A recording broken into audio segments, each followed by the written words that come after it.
ترتيل.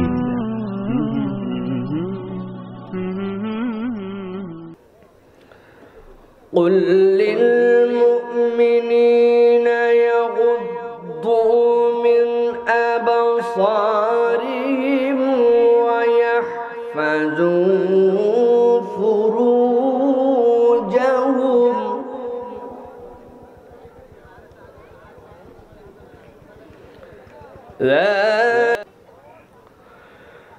وليضربن بخمورهن على جيوبهن ولا يبدين زينتهن إلا لبعولتهن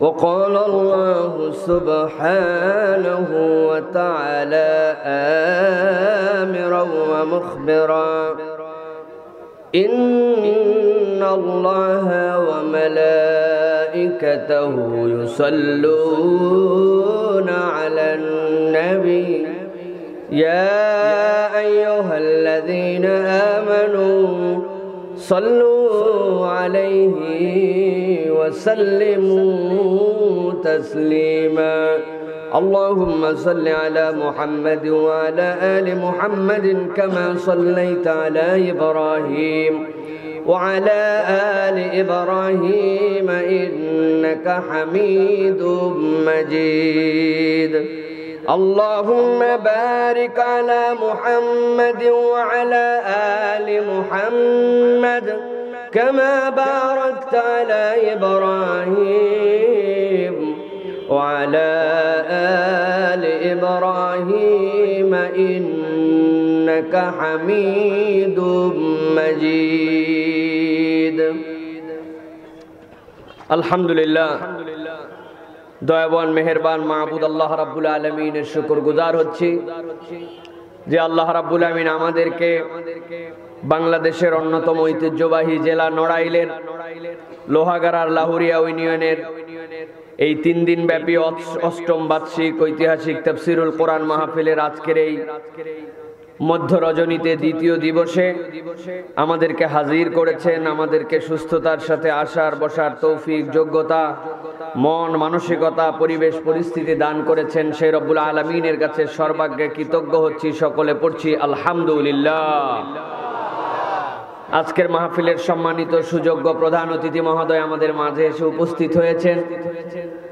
আজকের মাহফিলের সম্মানিত সুযোগ্য সভাপতি সাহেব আমাদের মাঝে উপস্থিত আছেন। আজকের মাহফিলে ইনশাআল্লাহ কথা বলার জন্য আপনাদের মাঝে অল্প কিছুক্ষণের মাঝে উপস্থিত হবেন আপনাদের প্রিয় মুহতারাম হযরতুল আল্লাম মাওলানা আব্দুল্লাহ আলামিন ভাই।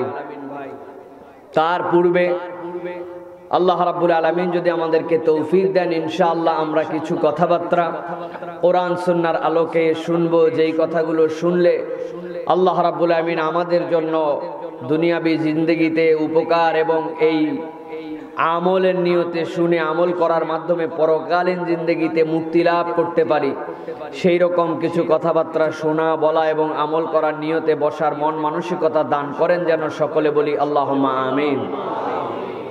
আল্লাহ রাব্বুল আলামিনের কাছে আমরা কৃতজ্ঞ হচ্ছি এই জন্য যে আল্লাহ রাব্বুল আলামিন আমাদেরকে বর্তমান বিরূপ পুরো পৃথিবীর পরিস্থিতির পরেও আল্লাহ রাব্বুল আলামিন বিশেষ দয়া করে ফজল করে আমাদেরকে তার কোরআন শোনার মতো এখন পর্যন্ত হায়াত তাইয়্যিবা দান করে আল্লাহ রাব্বুল আলামিন এরকম ময়দানে আমাদেরকে বসার মতো তৌফিক দিয়েছেন।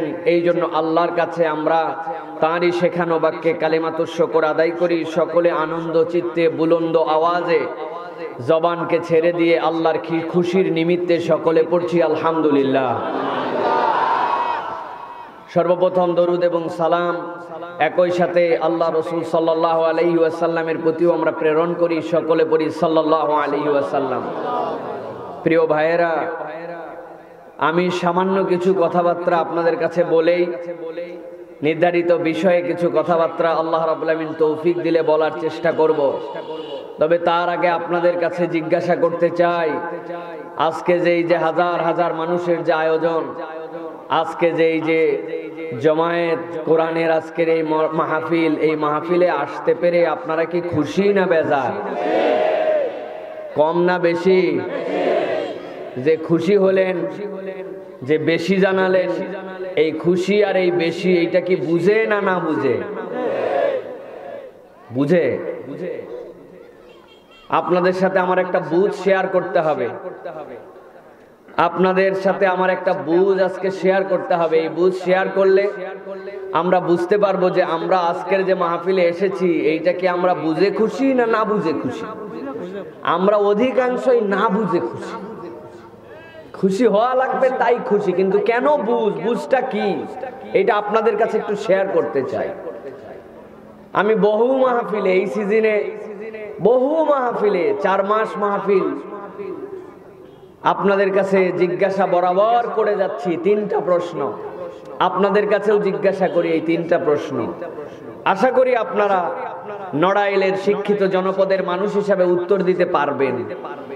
আপনাদের কাছে জিজ্ঞাসা করি, বলুন তো ভাই, ইউরোপ এবং আমেরিকার যে সকল উন্নত দেশ আছে, যেমন America, UK, France, Italy, Germany, Holland, Spain, যেইগুলো দেশের নাম বললাম, এই সকল দেশ কি আপনারা এর আগে এই সকল দেশের নাম শুনেছেন ভাই? শুনেছেন? যেই সকল দেশের নাম বললাম, এই সকল দেশের যে মুদ্রা, এই সকল দেশের যে টাকা, এই সকল দেশের যে কারেন্সি, এই কারেন্সির মান বাংলাদেশের টাকার থেকে কম না বেশি? একটু জোরে সোরে বলেন। হ্যাঁ, কম না বেশি? যেই সকল দেশের নাম বললাম, এই সকল দেশের প্রযুক্তি, এই সকল দেশের মহাকাশ গবেষণা, এই সকল দেশের নতুন নতুন আবিষ্কার, এইগুলা বাংলাদেশের থেকে পিছায়া না আগায়া? যেই সকল দেশের নাম বললাম, এই সকল দেশের টিকা, ট্রিটমেন্ট, ঔষধ, হাসপাতাল management, ICU department, CCU department, বিভিন্ন মুমূর্ষু রোগীদের জন্য স্বাস্থ্য ব্যবস্থাপনা, পরিষ্কার পরিচ্ছন্নতার জ্ঞান, বিজ্ঞান ও প্রযুক্তি, এইগুলা বাংলাদেশের থেকে পিছায়া না আগায়া?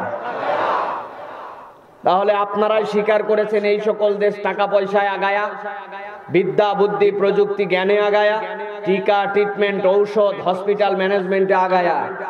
এবার আপনাদের কাছে জিজ্ঞাসা করতে চাই, যেই সকল দেশ এত কিছুতে আগায়া, বর্তমান করোনাকালীন মহামারীতে এই সকল দেশ আক্রান্ত এবং মৃতের তালিকাতে বাংলাদেশের থেকে পিছায়া না আগায়া? বুঝে না না বুঝে? প্রযুক্তিতে আগায়া, জ্ঞান বিজ্ঞানে আগায়া, টিকাতে আগায়া, ঔষধে আগায়া, মহাকাশে যাওয়াতে আগায়া, অপারেশনে আগায়া, মরাতেও আগায়া। মিলল না তো? হিসাবে তো ওদের একটু পিছায় থাকার কথা ছিল। অন্তত পক্ষে যে পরিমাণ আগায় গেছি, এই আগানোতে অন্তত পক্ষে করোনার আক্রান্ত আর মৃতে তো অন্তত পিছানোর কথা ছিল, ঠিক কিনা? তার মানে বোঝা যায় দুনিয়ার এই সকল বিদ্যা বুদ্ধিতে আগানোই একমাত্র আগানো নয়, সব আগানোর থেকে বড় আগানো যারা আল্লাহর রহমতে আগায় আছে তাদের থেকে বেশি আগায়া পৃথিবীতে কেউ নাই, ঠিক কিনা? অতএব ভালো করে বোঝেন, যারা বাংলাদেশে আমাদেরকে অনেক সময় বুঝ দিচ্ছে যে আমরা হাত ধোয়া ঈদ হই না, আছে না ভাই? মাস্ক বান্ধা তো জানেই না। মাস্ক যেটা পড়তেছেন আপনি, এটা হচ্ছে ডিসপোজেবল মাস্ক, লেখা থাকে ডিসপোজেবল, মানে কি এটা ফেলে দিতে হবে আপনি পরার পরে। ওই যে 5 টাকায় একখান কিনেছে, ওইটাই 1 মাস। মাস্কের মধ্যে যা জার্ম ঢুকছে, এতে আরো অসুস্থ হওয়ার সম্ভাবনা আছে। উনি জানেই না যে এইটা 24 ঘন্টার মধ্যে এইটা সার্জিক্যাল মাস্ক, এটা ফেলে দেওয়া লাগবে না, হয় এইটা ধোয়া লাগবে। উনি ধোয়ও না, ওইটাই মুখের মধ্যে লাগায় রাখছে, কালা হয়ে গেছে, ওইটা নিজেই জার্ম, ঠিক কিনা? এই জ্ঞান নিয়ে আপনি মনে করতেছেন বাবা বাবা আমরা করোনা ঠেকায় হালাইছে। হ্যাঁ, এত সোজা নয়। আল্লাহ রাব্বুল আমিন যদি আপনাকে আমাকে দয়া না করতেন, তাহলে আমি তো আমার ভাষায় বলি 2021 সালে বাংলাদেশের নাম পরিবর্তন করে বাংলাদেশের নাম দেওয়া লাগতো গোরস্থান দেশ। কবর দেওয়ার জন্য কাউরে খুঁজে পাওয়া যেত না, বড় বড় পুকুরগুলা সব ভরপুর হয়ে যেত। কবর খুঁড়বে কেডা আর কবর দিবে কেডা এই লোকই তো নাই। গ্রামকে গ্রাম উজাড় হয়ে ওই পুকুরের মধ্যে ফেলেই মানুষে মাটি দেওয়া লাগতো। ইংল্যান্ডে গতকালকে, আমেরিকা, ইংল্যান্ড, স্পেনে 2700 লোক মারা গেছে।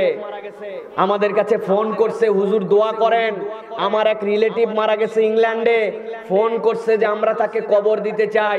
উনারা পুলিশ ডিপার্টমেন্ট থেকে ওনাদেরকে মেসেজ রিপ্লাই করছে, there is no space in graveyard, please wait 3 days, we will call you.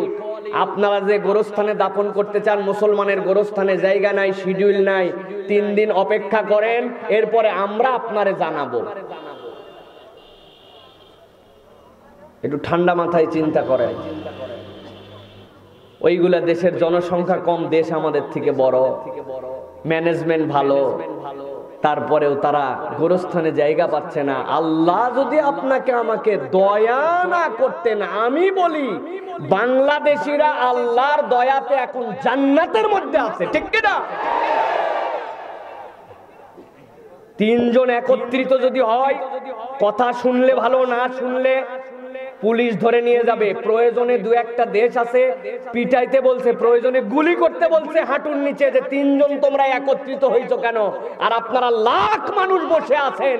আল্লাহর দয়ার যদি কৃতজ্ঞ আমরা এখনো না হই, আল্লাহর গজব চলে আসতে পারে। প্রিয় ভাইয়েরা, এখন আল্লাহর তো আমরা কৃতজ্ঞ হতে চাই, কিন্তু এই কৃতজ্ঞ আমরা কেমনে হব? আমরা তো কৃতজ্ঞ হয়েই আছি, তাই না? সকাল থেকে সন্ধ্যা পর্যন্ত 2 নম্বর ব্যবসা করে, মিথ্যা কথা ছাড়া বিজনেসই চলে না। 2 নম্বর আইটেম ছাড়া ওনার দোকানে 1 নম্বর আইটেমই নাই।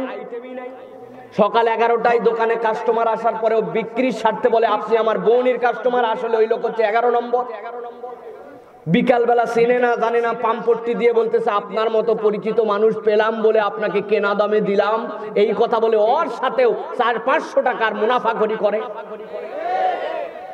রমজান মাস আসার আগেই ছোলা, তেল, পেঁয়াজ পর্যাপ্ত থাকার পরেও সরকারকে বিব্রত করার জন্য, জনগণকে বিব্রত করার জন্য, রোজাদারদেরকে কষ্ট দেওয়ার জন্য এক শ্রেণীর মাফিয়াখোর ব্যবসায়ী তারা গুদামজাত করে মানুষকে কষ্ট দেয়। এই রকম লোক এশার নামাজ পড়ে ব্যবসার দোকান টোকান বন্ধ করে যাচ্ছে এলাকা দিয়া। ইমাম সাহেব জিজ্ঞাসা করছে, ব্যবসায়ী ভাই কেমন আছেন? ভালো তো? বলছে আলহামদুলিল্লাহ, আল্লাহ বড়ই ভালো রেখেছে। বলে কিনা? ওর আলহামদুলিল্লাহ হইছে। বুঝছেন কথা? ওর আলহামদুলিল্লাহ হইছে। আলহামদুলিল্লাহ কারে বলে বুঝতে হবে। ওই ব্যবসায়ীকে কল্পনার মধ্যে নিতে হবে যে আল্লাহ, বাংলাদেশে এরকম ব্যবসায়ী ছিল, আপনারা চেনেন তাকে, অ্যারোমেটিক কসমেটিক 100% হালাল সাবানের জনক, বাংলাদেশে কয়েকটা মিডিয়ার মালিক, কয়েকটা পত্রিকার মালিক। ঢাকা শহরের সকল জমিকে যদি 10 ভাগ করা হয়, তার 1 ভাগ জমি একক ব্যক্তি মালিক। কোটি কোটি টাকার সম্পদ। করোনায় আক্রান্ত হওয়ার পরে বাংলাদেশে বিমান আসা নিষেধ ছিল, চার্টার্ড বিমানে করে ওই লোককে ট্রিটমেন্ট দেওয়ার জন্য চায়না থেকে নিয়ে আসছিল। ডাক্তার পানি সব ম্যানেজমেন্টের পরেও আল্লাহ তার হায়াত রাখেন নাই, বেঁচে থাকতে পারেন নাই, দুনিয়ার থেকে বিদায় নিয়ে চলে গেছে। আল্লাহ, এত মিলিয়ন কোটি টাকার মালিকরে তুমি ব্যবসায়ী হওয়ার পরে বিদায় করলে, আমার মতো এরকম সুনাপুটিরে তো আউট করে দেওয়া তোমার 1-2 ব্যাপার। তুমি এখন পর্যন্ত আমারে বাঁচায় রাখছো, আমি তোমার কাছে প্রকৃত কৃতজ্ঞ হতে চাই, প্রকৃত আলহামদুলিল্লাহ বলতে চাই। আল্লাহ, আমি আর 2 নম্বর ব্যবসা করব না, আর মিথ্যা কথা বলবো না, আর ওজনে কম দিব না, মানুষকে কষ্ট দেওয়ার জন্য গুদামজাত করে আর মুনাফাখরি করব না, আমার মিজানের পাল্লা নিক্তির পাল্লায় কম হবে না, আমি মানুষের সাথে ধোঁকা প্রতারণা, মানুষকে ঠকবাজি করার নিয়তে আর কোনো ব্যবসা করব না। যা মানুষকে ঠকাইছে এখন পর্যন্ত এইগুলো আমি বান্দার হক আদায় করে দেওয়ার চেষ্টা করব। জীবনে যে কয়দিন বেঁচে থাকি, আর তাজিরুল আমিন মা শুহাদাই ওয়াস সিদ্দিকিন, আমি শহীদ সিদ্দিক নবীদের সাথে থাকার মতো ব্যবসা করতে চাই। এখন থেকে একজন প্রকৃত তোমার বান্দা হতে চাই। আল্লাহ, শপথ নিলাম তোমার কাছে ব্যাক করলাম, this is the Real meaning of আলহামদুলিল্লাহ। ঠিক কি না? যুবক ভাইয়েরা, তোমাদের আলহামদুলিল্লাহ কি ভাই, যুবকদের থেকে ভালো এই করোনাকালীন সময়ে বাংলাদেশে কেউ নাই। প্রথম খুশি তো অটো পাস, এরপরের খুশি পড়ালেখা কিচ্ছু নাই।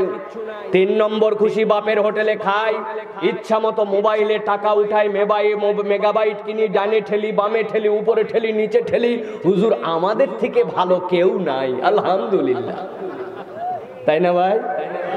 আহা, যুবক, তোমার মা বাপ তোমার প্রতি অসন্তুষ্ট, তুমি পিতামাতার কথা ঠিক মতো শোনো না, তুমি কথা বললে মুখ দিয়ে মিথ্যা কথা বলো, বন্ধুদের সাথে গালিগালাজ করে কথা বলো, ইয়াবাখোর গাঁজাখোর কমসে কম বিড়িখোর ছাড়া তোমার কোনো বন্ধুত্ব নাই। এলাকার মহিলারা যায় তাদেরকে তোমরা টিজ করো, অপমান করো। তুমি তোমার মুরব্বীরা ভয়ে তোমাকে শাসন করতে পারে না, কারণ মুরব্বীকে পর্যন্ত তুমি অপমান করে দিতে পারো। তোমার পাঞ্জাবি, তোমার পায়জামা, তোমার জামার শার্ট, তোমার প্যান্টের কাট, তোমার শার্ট, তোমার হেয়ার স্টাইল, এইগুলা দেখলে একটাতেও মুসলমান বলে তোমার পরিচয় হয় না। মসজিদে আজান হয়, তোমার মসজিদের সাথে কোনো সম্পর্ক নাই।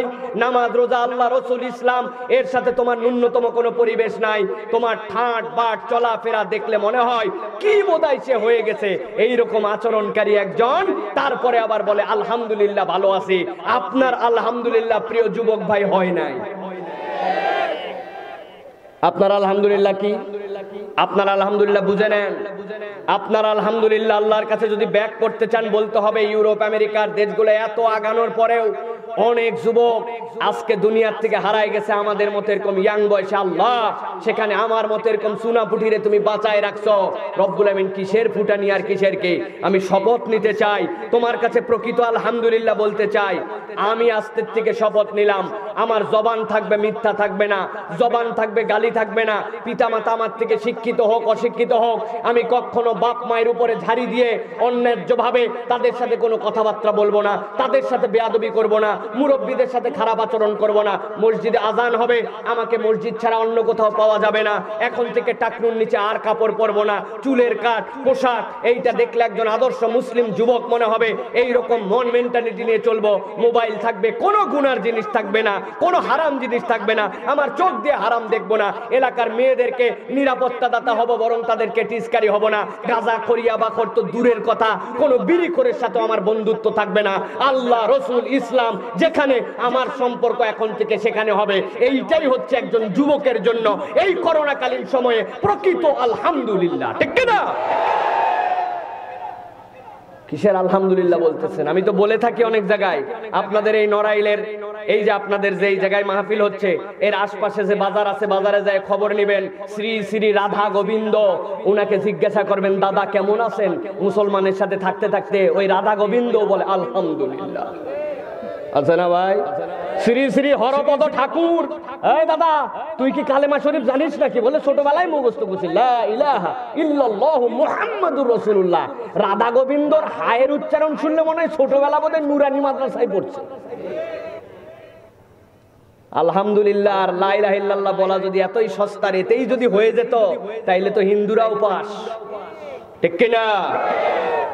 ভালো করে বোঝেন প্রিয় মুরব্বী। আপনাদের আলহামদুলিল্লাহ কি?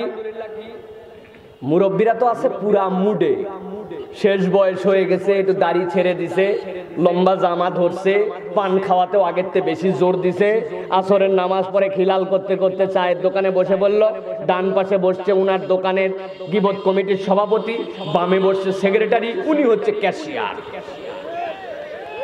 পরে চা একটা নিল, নেওয়ার পরে সামনে টিভি চলে, আর উনি তখন অমুক হুজুরের কি হলো, তুমুক লিডারের কি হলো, লিডারের বউয়ের কি হলো, তার বাপের কি হলো, অমুক বিদেশে থাকে তার বউ বাচ্চার কি হলো, গিবত গিল্লা মিথ্যা কথা পরনিন্দা পরচর্চা এইগুলা সব করে। উনার প্রতি বউ অসন্তুষ্ট, উনার প্রতি এলাকার মানুষজন অসন্তুষ্ট, উনার সাথে কোনো কোরআন সুন্নাহর সম্পর্ক নাই। ছোটবেলায় 3 খান সূরা মুখস্থ করছে, এরপরের থেকে আজ পর্যন্ত 4র্থ সূরার খবর নাই, সানার অর্থ বলতে পারে না, সুবহানা রাব্বিয়াল আলা মানে কি জানে না, দুআই কুনুত আজ পর্যন্ত মুখস্থ করে নাই, কোরআন সুন্নাহর সাথে সম্পর্ক নাই, এখনো সুদ ঘুষ এইগুলোর সাথে এখন পর্যন্ত জড়িত হয়ে আছে, ছেলে মেয়ের অধিকার ঠিকমতো আদায় করে নাই, মসজিদে বাচ্চা কাচ্চারা নামাজে আসা তো দূরের কথা, মুরব্বীদের আচরণের কারণে আরো মসজিদ থেকে দূরে চলে যায়, এলাকার ক্লিক বাস, এলাকার মধ্যে একটা ঝামেলা ঝঞ্ঝটওয়ালা মানুষ, এই হিসাবেই তার পরিচয়, বুকা একটা সাইজ ধরে ঘোরাফেরা করতেছে আর বলতেছে কেমন আছো, আলহামদুলিল্লাহ। হয় নাই, এই জন্যই বলছি বুঝে না, না বুঝে মুরব্বীদের আলহামদুলিল্লাহ বুঝে নেন। আল্লাহ WHO আমাদেরকে জানাইছিল 60 বছরের উপরে যাদের বয়স তারা সবচেয়ে ডেঞ্জার জোনের মধ্যে আছে। আল্লাহ কবেই তো 50 পার করছি, 60 তো আরো আগে পার। তুমি ধরলে আমার মতো এরকম মানুষের আটকানোর কোনো ক্ষমতা ছিল না, তুমি আমারে এখন পর্যন্ত হেফাজত করছো। আল্লাহ আমি তোমার একজন কৃতজ্ঞ বান্দা হতে চাই, বুঝে সুঝে তোমার কাছে ফেরত আসতে চাই। আল্লাহ আমি আর এই মুখ দিয়ে মিথ্যা কথা বলবো না, আর কারো গীবত করব না, গীবতওয়ালার সাথে আমার কোনো দোস্তালি থাকবে না। এতদিন কোরআন শিখতে পারি নাই, আল্লাহ আমি এখন থেকে কোরআন শেখার জন্য চেষ্টা করব। রব্বুল আলামিন নামাজের দোয়া তাসবিহগুলো মুখস্থ করার চেষ্টা করব, এলাকার যুবকরা যেন নামাজি হয় সেই প্রচেষ্টা থাকবে, সুদের সাথে আমার কোনো সম্পর্ক থাকবে না, এইগুলো শেষ করে দিব। আল্লাহ আমার পরিবারের মানুষের কাছে আমি অন্ততপক্ষে একজন ভালো মানুষ হওয়ার চেষ্টা করব। ইসলাম কোরআন যেখানে তাদের সাথে আমার সম্পর্ক থাকবে, এলাকার বাচ্চারা কেমনে নামাজি হয়, এলাকার সমাজ উন্নয়ন কেমন করে হয়, সমাজের অপকর্ম কেমন করে দূর হয়, এইগুলোর জন্য আমি সার্বিক বাকি জীবনটুকুকে উৎসর্গ করে দিয়ে একজন তোমার প্রকৃত গোলাম হয়ে দুনিয়ার থেকে বিদায় নিতে চাই। এইটাই হচ্ছে প্রকৃত একজন মুরব্বীর জন্য করোনা কালীন সময়ে আলহামদুলিল্লাহ। মা বোনেরাও নিশ্চয় আলোচনা শুনতেছেন, আমার শুনতেছে না? আলোচনার বিষয় দিছেন মহিলা, সামনে দিছেন পুরুষ। এই ইনাদের কাছে নারীর পর্দা ওয়াজ করে কি লাভ? পর্দা ওয়াজ করা লাগবে তো মহিলাদের কাছে, ঠিক কিনা? আপনাদের কাছে দিছে আমার মহিলা সাবজেক্ট হলো, মহিলারা পিছনে আছে, আপনাদেরও আছে, আপনাদের শান্টিং দেওয়া হবে, টেনশন করেন। প্রিয় ভাইয়েরা, প্রিয় মা বোনেরা, আপনিও আল্লাহর কাছে কৃতজ্ঞ হন। আপনি শুধু ঘোরাফেরা করেন আর আলহামদুলিল্লাহ আলহামদুলিল্লাহ বলেন, হয় নাই। প্রিয় মা বোনেরা, আপনাদের জন্য কিছু কথাবার্তা বলবো ইনশাআল্লাহ। এই জন্য প্রিয় ভাইয়েরা, আপনাদের কাছে প্রথমেই জিজ্ঞাসা করছি যে আমরা বুঝে আলহামদুলিল্লাহ বলছি নাকি না বুঝে? আসেন আমরা বুঝে সুঝে আল্লাহর কাছে কৃতজ্ঞ হই, ঠিক কিনা ভাই? আমি যেই কথাগুলি বললাম, আমি অনেক জায়গায় বলি, আর যদি কোনো কথা নাও বলি, আজকের আলোচনা যদি এখানে শেষও করে দেই, একটু কল্পনা করলে দেখবেন আমাদের আলহামদুলিল্লাহ আল্লাহর কাছে পৌঁছাচ্ছে না, ঠিক কিনা? আমি তো উদাহরণ দেই, যে কোন একটা যুবক আমার কাছে আসো, এই যে মোবাইল আমার 300-350 টাকার উপরে মোবাইলে ব্যালেন্স আছে, দামি একটা কোম্পানির সিম আছে, মোবাইলে প্রায় 98% চার্জ আছে, নেটওয়ার্কও ভালো আছে, তুমি সাহস থাকলে আমার এই মোবাইল দিয়ে তোমার আব্বার কাছে কল করো, আসো। কেউ করবে না, আসবে না আমার কাছে। কেন আসবে না? বলবে হুজুর আপনার মোবাইলে সবই আছে বুঝলাম, কিন্তু মোবাইলে যে আরো 2খান জিনিস আছে, পাসওয়ার্ড দেওয়া আছে, ফিঙ্গারপ্রিন্ট দিয়ে রাখছেন, প্যাটার্ন দিয়ে রাখছেন, লক করে রাখছেন, আমি কলটা করবো কেমন? ঠিক কিনা? প্রিয় ভাইয়েরা, এই কথা এই জন্য বললাম, আলহামদুলিল্লাহ মুখ দিয়ে বলছি, বলতে আপত্তি নাই, মুখটাও ভালো, আলহামদুলিল্লাহর উচ্চারণও সহি, বলার উদ্দেশ্যও ভালো, কিন্তু আল্লাহর কাছে এই আলহামদুলিল্লাহর পাসওয়ার্ড বুঝে না উপস্থাপিত হওয়ার কারণে আলহামদুলিল্লাহ আল্লাহর কাছে পৌঁছাচ্ছে না, আমাদের জীবনের কোনো পরিবর্তন হচ্ছে না, ঠিক কিনা? তাহলে আমরা একটু কি চিন্তা ভাবনা করে যার জীবনে যা ল্যাক আছে, যার জীবনে যা কমতি আছে, এইটাকে ঠিক করে আমরা কি আল্লাহর কাছে প্রকৃত শুকরগুজার বান্দা হওয়ার শপথ নিতে পারি? পারি ইনশাআল্লাহ। আল্লাহ আমাদেরকে কবুল করুক, বলেন আল্লাহুম্মা আমিন।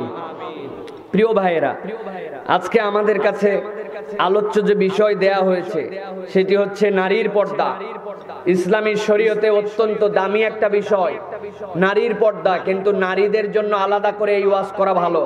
পুরুষদের কাছেও এই ওয়াজ করলেও নারীদের কাছে পৌঁছাবে, এবং নারীর পর্দার ক্ষেত্রে পুরুষের দায়িত্ব কি এই বিষয়ে আমরা কিছু কথাবার্তা, সাথে সাথে ইনশাআল্লাহ আমরা কিছু সামাজিক এটিকেট, সামাজিক আচার আচরণ নিয়েও আজকে আমরা কথা বলবো প্রিয় ভাইয়েরা, যে আমাদের সমাজে এই পর্দার এফেক্টটা আমাদের সমাজে কেন পড়ছে না, অথবা এই পর্দা করার ক্ষেত্রে আল্লাহ রাব্বুল আমিন আমাদেরকে কি গুরুত্ব দিয়েছেন, কি দায়িত্ব দিয়েছেন, এই ক্ষেত্রে পুরুষের ভূমিকা কি হবে, নারীরা পর্দা করার ক্ষেত্রে আমাদের সমাজে কি ধরনের পর্দা করছে, এইটাকে পর্দা হিসাবে গ্রহণ করা যায় কিনা, এই সকল বিষয় নিয়ে সামগ্রিক আমরা কিছু কথাবার্তা বলার চেষ্টা করব।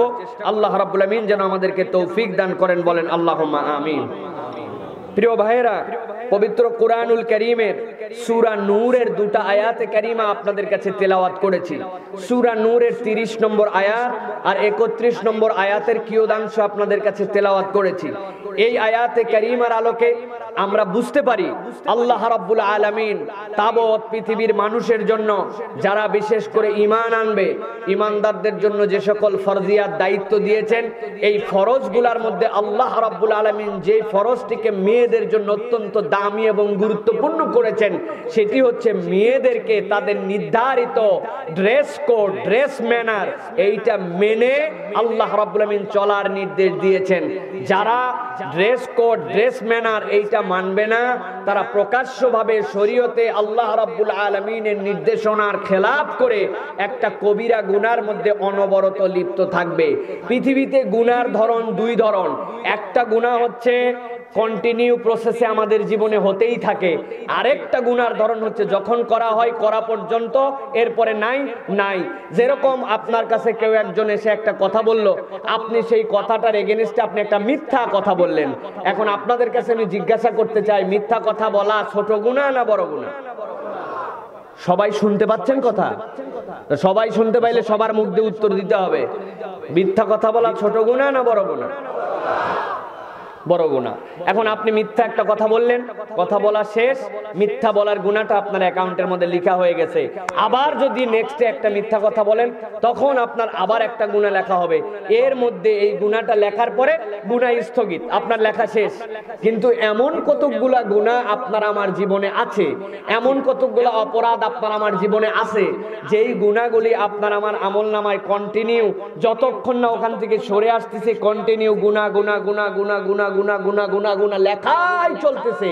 এরকম একটা গুনাহ কোন সাবালিকা নারী, যা ইসলাম মানে, আল্লাহকে স্বীকার করে, এরকম মানুষ যদি আল্লাহর দেওয়া ড্রেস কোড ম্যানার এইটাকে না মেনে বেপরদা হয়ে ঘোরে, তাহলে যতক্ষণ সে ঘোরে ততক্ষণ তার আমল নামার মধ্যে কন্টিনিউ কাবায়ের লিখতেই থাকে, গুনাহ কন্টিনিউ হতে থাকে। নাউজুবিল্লাহ। দলিল কি? গুনাহ কন্টিনিউ হতে থাকে, তার দলিল কি? একটা উদাহরণ দেই, তাহলে আপনাদের কাছে পরিষ্কার হয়ে যাবে। নামাজের ক্ষেত্রে মা বোনেরা যারা শুনছেন, আপনারা যারা পুরুষরা শুনছেন, এটা জানেন কিনা আপনারা, নামাজের ক্ষেত্রে একটা মেয়ের সতর কতটুকু, কিভাবে সে সালাত আদায় করবে? সালাতের ক্ষেত্রে মেয়েদের সতর কপালের এই জায়গা থেকে থুতনি, দুই কানের ভিতর, এই মুখমণ্ডলটুকু তার বেরিয়ে থাকতে পারবে। হাতের কবজির বাহিরের অংশ এইটুকু বেরিয়ে থাকতে পারবে, দুই হাতের টাকনুর নিচের থেকে পায়ের পাতা দুইটা বেরিয়ে থাকতে পারবে। এর বাহিরে কোনো অঙ্গ, কোনো কিছু নামাজের মধ্যে অনাবৃত রাখা যাবে না। এখন কোন একটা মেয়ে শাড়ি পরে নামাজ পড়তে শুরু করেছে, কথার কথা ঢেকে টেকে সুন্দর করে ঠিকঠাক মতোই পড়ছিল নামাজ, সূরা ফাতিহাও পড়ছে, ফাতিহার সাথে আর একটা সূরাও মিলাইছে, মিলানোর পরে যেই না রুকুতে গেছে, রুকুতে যাওয়ার সাথে সাথে তার শাড়িটার একটা হাতা এইটুকু একটু বের হয়ে গেছে। এই কবজি পর্যন্ত ঢাকাই ছিল, রুকুতে যাওয়ার পরে হাতটা এরকম করে বের হয়ে গেছে, হয় না? বের হয়ে গেছে। এখন এতটুকু বের হইছে, বেরোনার পরে রুকুতে আমাদের মা বোনেরা যায় পড়তেছে সুবহানা রব্বিয়াল আযীম, সুবহানা রব্বিয়াল আযীম, সুবহানা রব্বিয়াল আযীম। যেই না 3 বার সুবহানা রব্বিয়াল আযীম পড়া শেষ, তার নামাজও ফাসেদ, নামাজ শেষ। এই মাসালা কি আপনারা জানেন?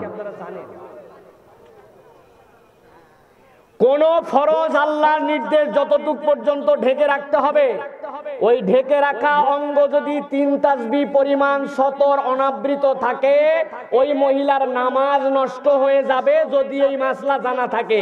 যদি মাসলা জানা না থাকে, ভুল হিসাবে আল্লাহ ক্ষমা করে দিতে পারে। কিন্তু জানা থাকলে সতর এই পর্যন্ত ছিল, এইটুকু ফাঁকা হয়েছে, আপনি রুকুতে গেছেন, এই পর্যন্ত মুখ ঢাকা ছিল, টান পড়ছে পিছনের দিকে, টান পরে কপালের এইটুকু বের হয়ে গেছে চুলের এই পর্যন্ত। সুবহানা রাব্বিয়াল আলা, সুবহানা রাব্বিয়াল আলা, সুবহানা রাব্বিয়াল আলা। 3 তাসবিহ শেষ, সতর তার খোলা ছিল, তার নামাজও শেষ। জানি না আমরা, আমাদের মায়েরা এরকম করে অনবরত নামাজ পড়েই যাচ্ছে, দুনিয়ার থেকে শেষ করে ফেললো নামাজ পড়ে, অথচ এই পর্যন্ত যে ঢাকা লাগবে অনেকে জানেই না। তাহলে 3 তাসবিহ পরিমাণ এইটুক খোলা থাকলে আল্লাহর হুকুম যতটুকু 3 বার মাত্র সুবহানা রাব্বিয়াল আলা, সুবহানা রাব্বিয়াল আযীম বললে আপনার নামাজের মতো ইবাদত নষ্ট হয়ে যায়। তাহলে যেই আল্লাহ আপনাকে যেই ম্যানারে, যেই সিস্টেমে, যেই পোশাকে, যেভাবে পর্দা করতে বলছেন, এর বাহিরে যদি আপনার অঙ্গ খোলা থাকে, অন্য কেউ দেখে, তাহলে আল্লাহর দেওয়া বিধান লঙ্ঘনের কারণে তার আমলনামায় অনবরত ওই গুনাহ হতে থাকে, ঠিক কি না? আমার আল্লাহ রাব্বুল আলামিন কুরআনুল কারীমের মধ্যে বলছেন, মজার আল্লাহ রাব্বুল আলামিন আয়াতে কারিমাটা শুরু করেছেন, আল্লাহ নারীদের জন্য পর্দার বিধান অবতীর্ণ করলেন। মদিনায় আল্লাহর নবী সাল্লাল্লাহু আলাইহি ওয়াসাল্লামের সামনে সাহাবায়ে কেরাম বসে থাকতেন। সাহাবায়ে কেরাম আল্লাহর নবীর সামনে আছেন। আল্লাহর নবীর স্ত্রীরা গভীর মনোযোগে বোঝেন। আল্লাহর নবীর কন্যা যারা ছিলেন তারা আল্লাহর নবীর হেরেমের মধ্যেই থাকতেন। স্ত্রী আল্লাহর নবীর কন্যা যারা ছিলেন তাদেরকে তারা দেখতে পান। আপনাদের কাছে প্রথমেই জিজ্ঞাসা করে নেই, আয়াতে কারিমার মধ্যে ঢোকার আগে বলেন তো, আপনার আমার স্ত্রী, আপনার আমার বোন, আপনার আমার মেয়েরা এখনকার সময়ে যেই পোশাক বাড়িতে পরে, যেই ধরনের পোশাক পরিধান করে, আল্লাহর নবী, আল্লাহর কন্যা, আল্লাহর নবীর স্ত্রীদের পোশাক পর্দা অবতীর্ণ হওয়ার আগে এর থেকে অনুন্নত নাকি উন্নত ছিল? নিশ্চয় আপনার আমার মেয়েরা যেই পোশাক পর্দা পরে, আল্লাহ নবীর স্ত্রী, আল্লাহ নবীর কন্যা যারা ছিলেন তাদের পোশাক, তাদের অবয়ব, তাদের আবৃতকরণ আমাদের থেকে অনেক উন্নত ছিল, তাদের পোশাক অনেক সুন্দর ছিল। আল্লাহ রাব্বুল আলামিন আয়াতে কারিমা নাজিল করলেন। আল্লাহ বললেন, কুল্লিল মুমিনিনা ইয়াগুদ্দু মিন আবসারিহিম ওয়া ইয়াহফাযু ফুরুজাহুম। আল্লাহ রাব্বুল আলামিন বললেন, হে রাসূল, নারীদেরকে আগে নয়, আগে পুরুষদের ক্ষেত্রে আমি আল্লাহ আয়াতে কারিমা নাজিল করলাম। আগে আপনি পুরুষদেরকে বলেন, ওই পুরুষ যারা আপনার সামনে আছে, আপনার সাহাবীরা আছে, ইয়াগুদ্দু মিন আবসারিহিম, মেয়ে একটা দেখতে পাইছে, দেখার সাথে সাথে মেয়েদের পর্দা করা ফরজ, এই কথা বলে উনার চোখের কোনো পর্দা নাই, উনি একদম হাবা হাবা করে তার দিকে তাকায় থাকবে, কন্টিনিউ তারে দেখবে, কোন ইমানদারের চরিত্র এটা হতে পারে না। আল্লাহ বলছেন, আগে আপনি মুমিন পুরুষদেরকে বলে দেন তাদের চোখ যেন তারা অবনমিত করে রাস্তাঘাটে চলে। তাহলে পর্দা কেবল নারীর জন্যই নাকি পুরুষের চোখের জন্য পর্দা আছে? পর্দা আছে। ওই মহিলা বেহায়া হয়ে বেরোইছে, আপনি খুব সুন্দর করে তাকায় আছেন, আর পর্দা করার কথা, কত বড় খারাপ পর্দা করে নাই, বেহায়ার মতো ঘুরতেছে, তাকায় আছে আর ওয়াজ করতেছে। আল্লাহ রাব্বুল আমিন বলছেন, আগে নিজে হায়া আনো, আগে নিজে শরম আনো। আল্লাহ বলছেন, আপনি বলে দেন, কুল্লিল মুমিনিনা ইয়াগুদ্দু মিন আবসারিহিম ওয়া ইয়াহফাযু ফুরুজাহুম যালিকা আযকা লাহুম ইন্নাল্লাহা খাবীরুম বিমা ইয়াসনাউন।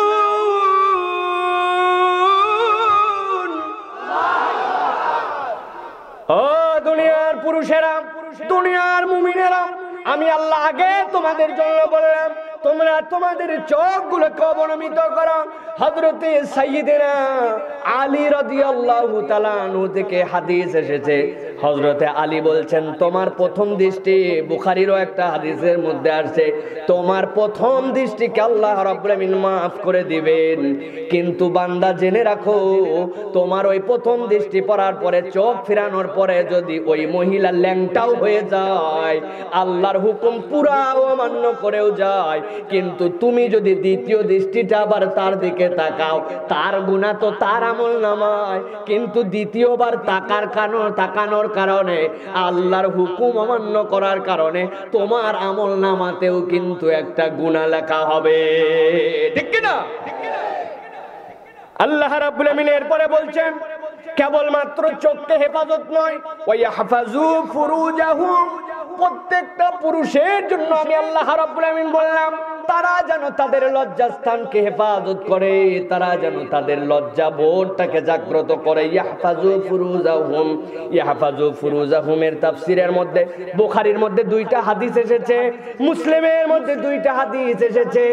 আল্লাহ নবী বলছেন ফুরুজাহুম মানে তো এরকম নয় যে সে তার লজ্জাস্থান দিয়ে অবৈধ কাজ করে, জিনা, ব্যভিচার, অন্যায়, হারাম, এটা তো পুরাপুরি হারাম।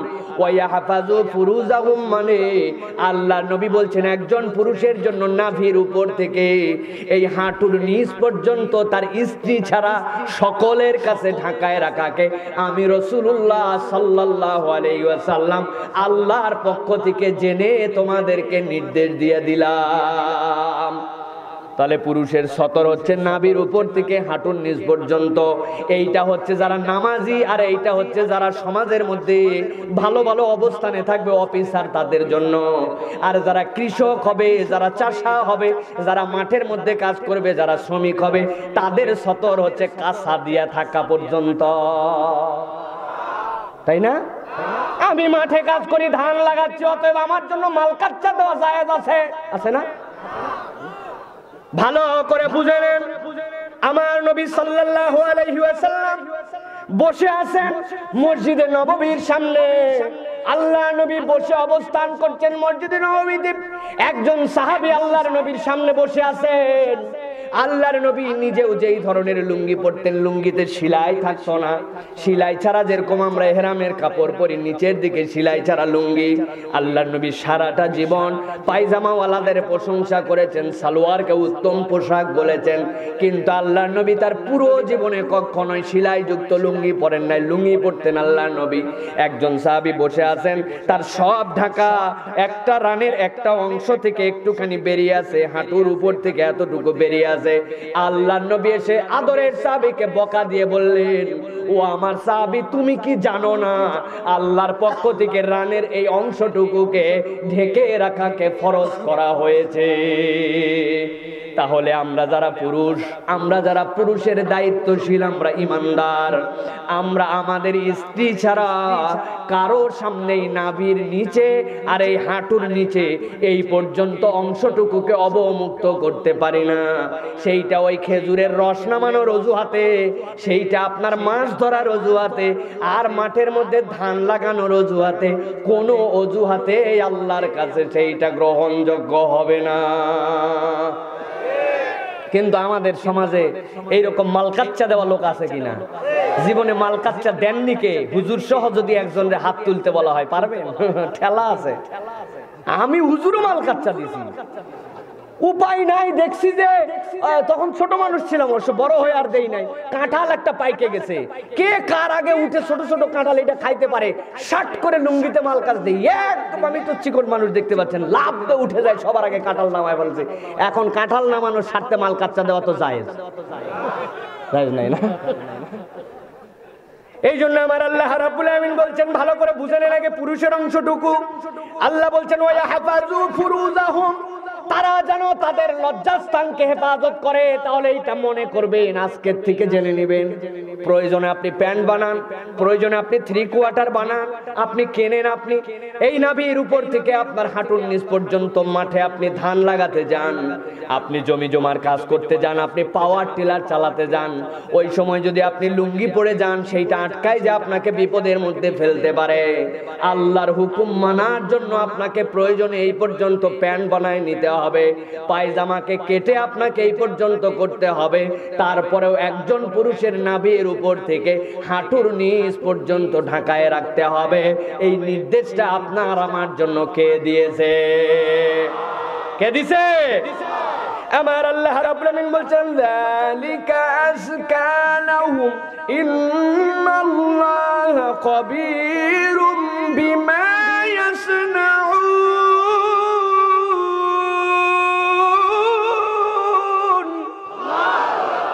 দুনিয়ার মানুষ জেনে রাখো, যালিকা আযকা লাকুম, এইটার মধ্যেই তোমাদের জন্য আল্লাহর পক্ষ থেকে উত্তম নির্দেশনা রয়েছে, এইটার মধ্যেই পবিত্রতা রয়েছে। এই আজকার আরেকটা ব্যাখ্যা হচ্ছে তাজকিয়া রয়েছে। কোন পুরুষ যদি তার এই অঙ্গগুলাকে ঢেকে ঢেকে আল্লাহর হুকুম মেনে চলে, আল্লাহ রাব্বুল আমিন আল্লাহর অন্য বিধান মানার ক্ষেত্রে তার অন্তরের মধ্যে আত্মশুদ্ধির ব্যবস্থা করে দিবেন। আমার আল্লাহ রাব্বুল আমিন বলছেন, ইন্নাল্লাহা খাবীরুম বিমা ইয়াসনাউন, তোমরা কি করো না করো, তোমাদের প্রচেষ্টাটা কেমন, এই বিষয়ে আমার আল্লাহ রাব্বুল আলামিন একটুকু যে বেখবর এরকম তোমার রবের ব্যাপারে ভেবো না।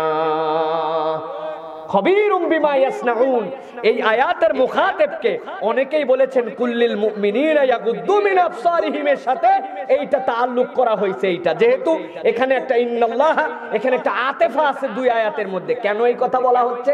আল্লাহ বলতে চান যে বান্দা, তোমার যে চোখকে অবনমিত করতে বললাম, তুমি তোমার আল্লাহকে বেখবর ভাইবো না।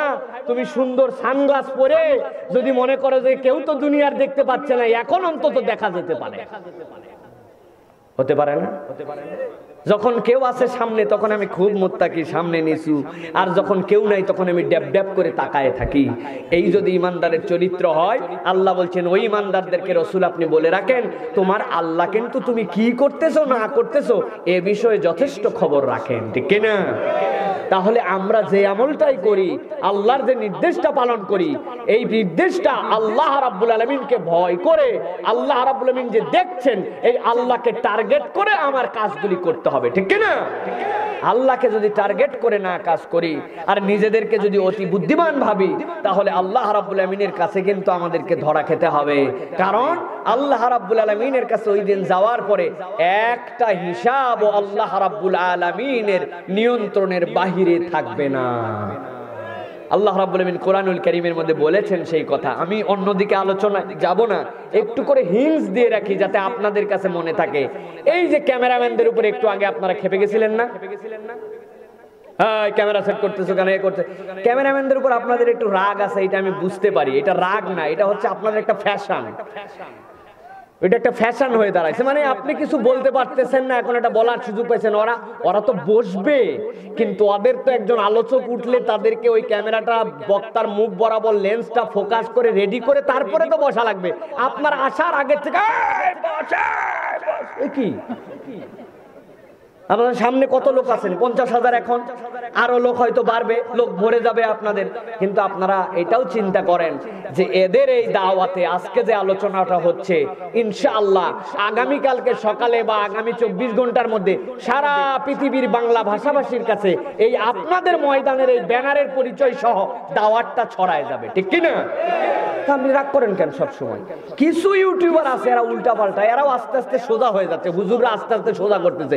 চেয়ারে বসছিল, ভিআইপি গুলো নামাই দিছি না? তা আমার তো চোখ আছে, এগুলো ভিআইপি রে তো নিচে নামাইছি।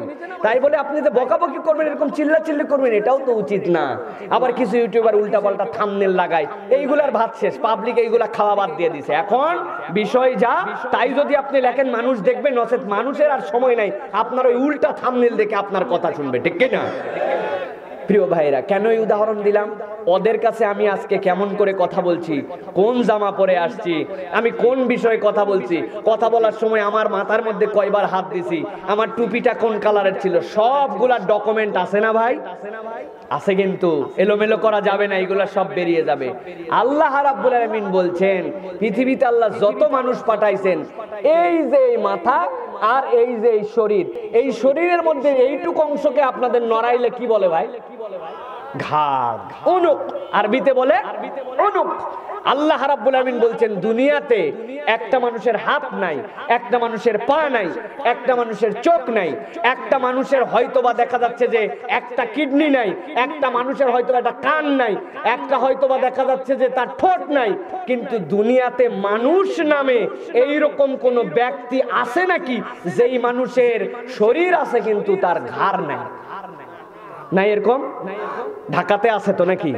ঘাড় ছাড়া একটা মানুষ, মাথা উপরে ভাসে বডি নিচে ভাসে, এরকম আছে নাকি? পৃথিবীতে মানুষ যে তার জন্য ঘাড় আছে।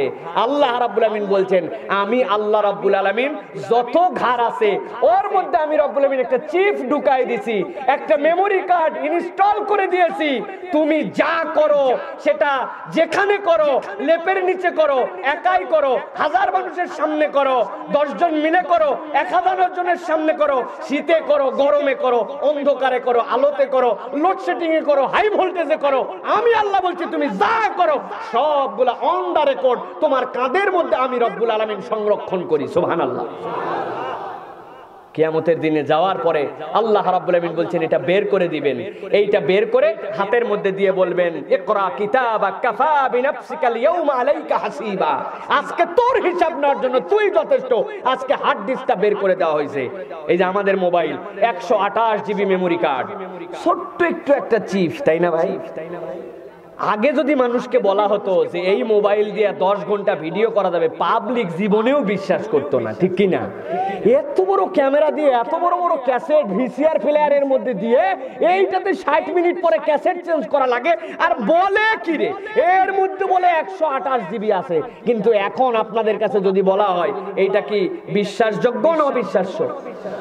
এত ছোট চিপ, এখন একটা চিপ বের করে আপনারা বলছে এই মেমোরি কার্ড ধরেন, এর মধ্যে হুজুরের ওয়াজ আছে, আপনি দেখেন। আপনি মেমোরি কার্ড দেখতেছেন আর হুজুরের ওয়াজ দেখতে পাচ্ছেন, তাই? কি লাগবে? ওর জন্য একটা মেশিন লাগবে, ওর জন্য একটা ডিভাইস লাগবে, ওর জন্য একটা কোথাও সেট করতে হবে, করার পরে আপনি সেখান থেকে আলোচনা দেখতে পাবেন। আল্লাহ বলছেন আমি বান্দা তোর মাথায় হয়তো কুলাবে না, কিন্তু তোর শরীরের মধ্যে তোর বয়স 100 হোক 50 হোক 1000 বছর, নূহ আলাইহিস সালামের জগতে মানুষ ছিল, প্রত্যেকের কাঁধের মধ্যে একটা চিপ দিয়ে রাখছি। ওই চিপটা আমি রব্বুল আমিন সংরক্ষণ করি। কিয়ামতের দিনে তুই মনে করিস না তুই এক মুহূর্ত সিসি ক্যামেরার নিয়ন্ত্রণের বাইরে ছিলি, তোর আমলনামা পুরোটা আল্লাহর সামনে প্রকাশ করে দেওয়া হবে। আল্লাহ বলছেন ইন্নাল্লাহা খাবীরুম বিমা ইয়াসনাউন। ওই আল্লাহকে ভয় করে ওই আল্লাহ সব রেকর্ড করছেন, এই বিশ্বাস করে তোর জীবনের প্রত্যেকটা পদক্ষেপ তুই সামনে নে, ঠিক কি না? প্রিয় ভাইরা বসেন, ওখানে বসেন। মহিলাদের প্যান্ডেলে লোক ঢুকতেছে না, একটু আমাদের মা বোনেরা অনেক অ্যাক্টিভ, অনেক কথা শুনতে চান তারা। মা বোনেরা আপনাদের কাছে অনুরোধ, আপনাদের বসার জায়গা হচ্ছে না, অপর বোনকে আপনারা একটু জায়গা করে দেওয়ার স্বার্থে সবাই একটু উঠে দাঁড়ান, উঠে দাঁড়ায় সামনের দিকে একটু আগায় আসেন। মায়েরা সবাই আপনারা একটু উঠে দাঁড়ান প্যান্ডেলের ভিতরে, দাঁড়িয়ে আপনারা 2-1 দায়িত্ব নিয়ে সবাই একটু চেপে চেপে আপনারা আগায় আগায় বসেন। আল্লাহ রাব্বুল আমিন সকলের আশা ভরসাকে কবুল করেন, বলেন আল্লাহুম্মা আমিন। প্রিয় ভাইয়েরা, তাহলে প্রথম আয়াত আমরা যেটা বুঝলাম, ওই আয়াতের মধ্যে পুরুষদের জন্য নির্দেশনা। এবার আমরা আমাদের মূল আলোচনার মধ্যে প্রবেশ করব। আল্লাহ রাব্বুল আলামিন এরপরে বলছেন হে রাসূল, পুরুষদের জন্য যেই নির্দেশনা দিয়ে দেওয়া হলো, পুরুষরা যেন এই নির্দেশগুলি ফলো করে, এই নির্দেশগুলি তাদের জীবনে বাস্তবায়ন করে, এই নির্দেশগুলো অনুযায়ী যেন চলতে শুরু করে। আল্লাহ রাব্বুল আমিন এরপরে বলছেন ওয়া কুল্লিল মুমিনাতি ইয়াগদুদনা মিন আবসারিহিন্না ওয়া ইয়াহফাজনা ফুরুজাহুন্না ওয়া লা ইউবদিনা জিনাতাহুন্না ইল্লা মা যাহারা মিনহা। আল্লাহ রাব্বুল আমিন বলছেন রাসূল আপনি জানায় দেন আপনার স্ত্রী, আপনার সাহাবীদের স্ত্রী, তাদের প্রত্যেকের পোশাক, প্রত্যেকের ড্রেস অনেক সুন্দর, অনেক মার্জিত, তারা যেই সকল পোশাক পরেন এই সকল পোশাকে তাদের দেহ অবয়বের কোনো অংশই বেরিয়ে যায় না, কোনো অংশই তাদের দেখা যায় না। কিন্তু আমি রব্বুল আমিন তারপরে আয়াতে কারিমা নাজিল করে জানাচ্ছি, আপনি ওই মেয়ে যারা এরকম ভদ্র শালীন করে ঘোরাফেরা করে তাদের জন্য নির্দেশ দেন, লিল মুমিনাতি ইয়াগুদুনা মিন আবসারিহিন, প্রত্যেকটা নারী যেন তাদের চোখগুলাকে অবনমিত করে ঘোরাফেরা করে। যখন তার সামনে কোনো পুরুষ পড়ে, এমন ব্যক্তিরা পড়ে যেই মানুষগুলাকে তার দেখা উচিত নয়, তিনি যেরকম অবস্থাতেই থাকেন না কেন, একজন নারীর জন্য শালীনতা হচ্ছে তার চক্ষুকে অবনমিত করে রাস্তাঘাটে চলাফেরা করা। এরপর আল্লাহ রাব্বুল আমিন বলছেন ওয়া হাফাজনা ফুরুজাহুন্না, আর তাদেরকে নির্দেশ দিয়ে দেন তারা যেন তাদের সতীত্বকে হেফাজত করে, তারা যেন তাদের লজ্জাস্থানগুলোকে আবৃত করে রাখে। আল্লাহ রাব্বুল আমিন বলছেন ওয়ালা ইউবদিনা সিনাতাহুন্না ইল্লা মা যাহারা মিনহা,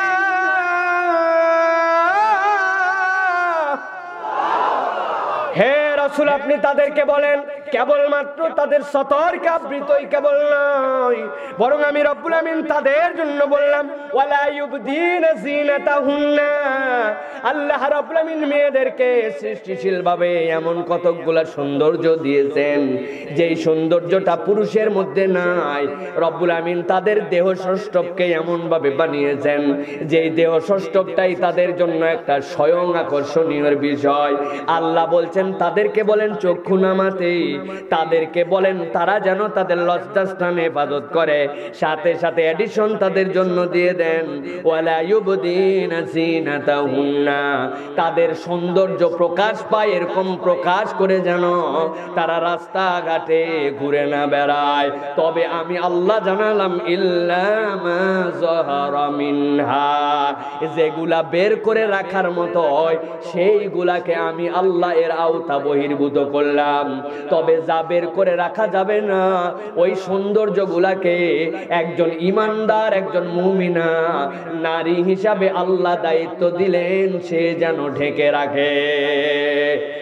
ফুকাহায়ে কেরাম বর্ণনা করছেন ইল্লা মা যাহারা মিনহা মানে কি?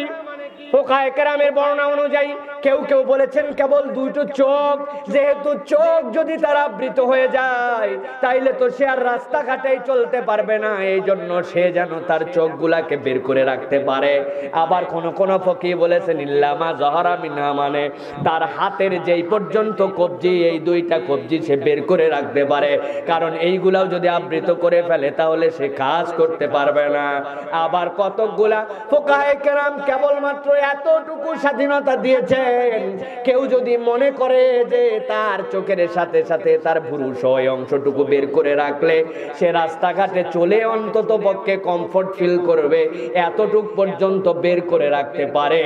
এর বাহিরে আল্লাহ বলছেন আমি 14 জন পুরুষকে দিয়ে দিলাম দায়িত্ব, এর বাইরে সকল পুরুষের কাছে তার ওই অঙ্গের উপরে যেই পোশাকগুলা সে পরে, যেই স্বাভাবিক পোশাক পরে, ওর উপর দিয়ে একটা আবৃতকরণের পোশাককে পরে বাহিরে বের হওয়ার জন্য আমি আল্লাহ ওই মেয়ের জন্য ফরজ করে দিলাম।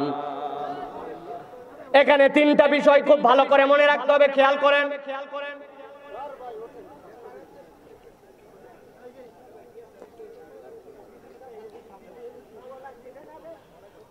ভালো করে খেয়াল করে শোনেন, তিনটা বিষয় এখানে মনে রাখার।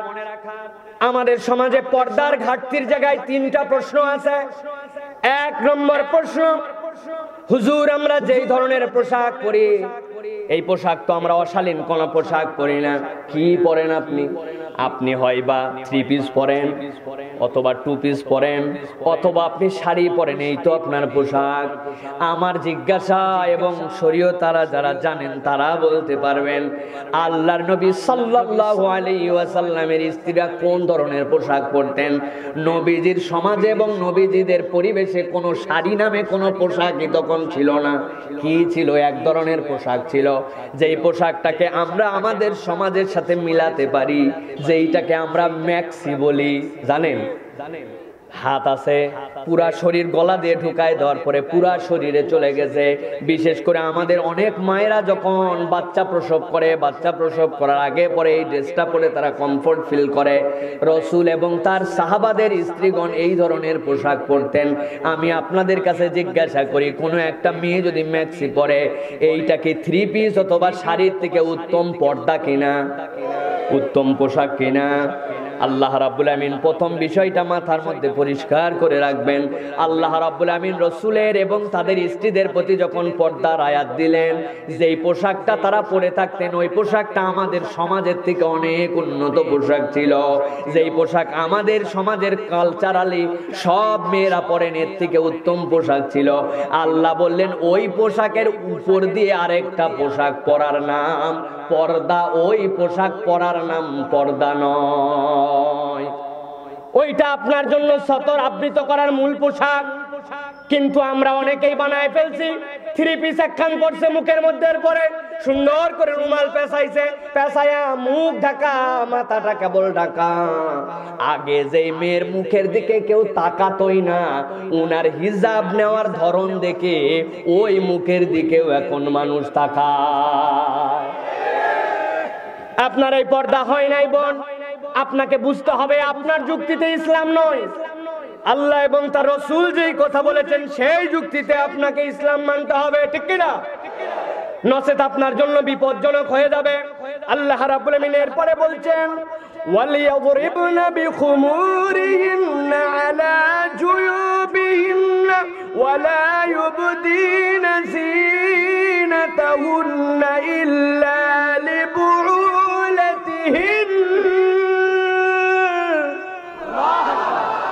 হে রাসূল, আপনি বলে দেন কেবলমাত্র তারা তাদের সৌন্দর্য যেটাকে আবৃত করে রাখতে হবে এইটুকুই নয়, আমি আল্লাহ রাব্বুল আমিন তাদের জন্য বললাম ওয়ালিয়াদরিবনা বিখুমুরিহিন্না আলা জুয়ুবিহিন।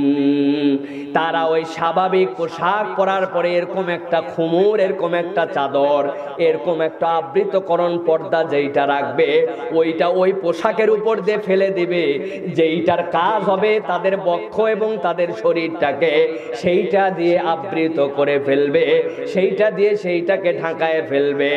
আল্লাহ বলতেছেন তার স্বামী এবং আমি আল্লাহ যেই 14 জন লোকের কথা বলেছি, এর বাহিরে যখন সে কারোর সাথে সাক্ষাৎ দিতে যাবে, তার ওই পোশাকের উপর দিয়ে এইরকম একটা চাদর, এরকম একটা খুমুর, তার বক্ষ ঢাকা, তার পুরা শরীরের উপর দিয়ে ছেড়ে দেওয়া, এইটার নাম হচ্ছে পর্দা।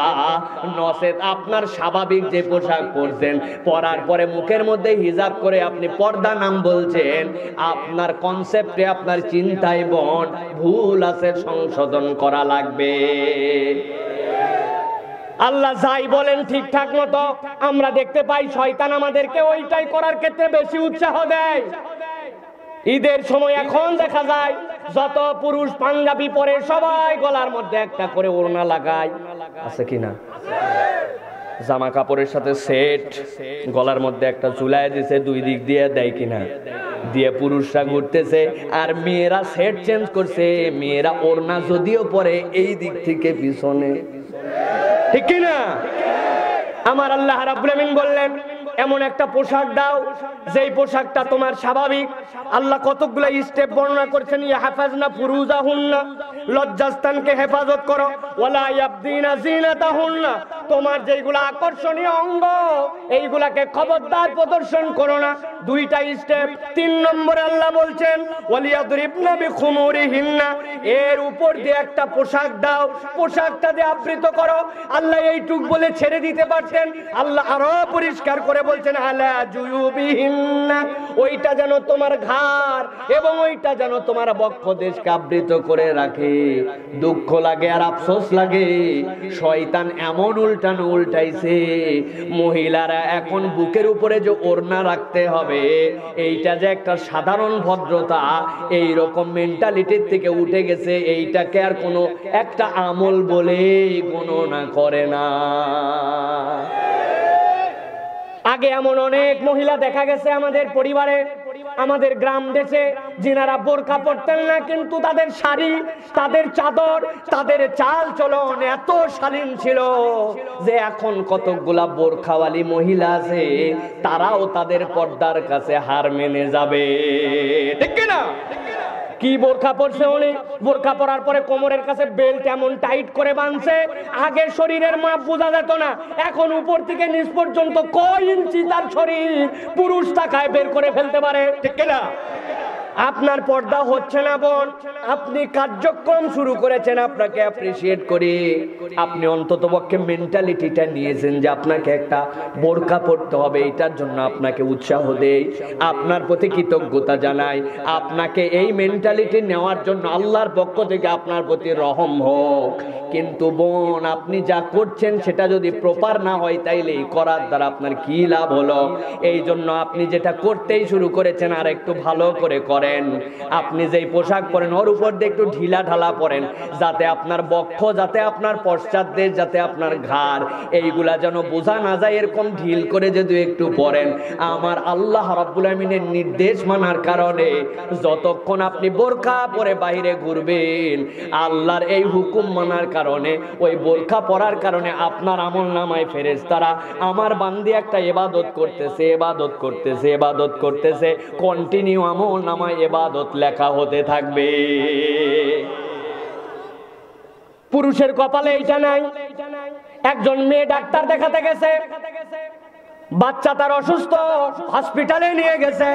একজন মহিলা পরে শরীয়তের পর্দা মেনে চাকরি করতে গেছে।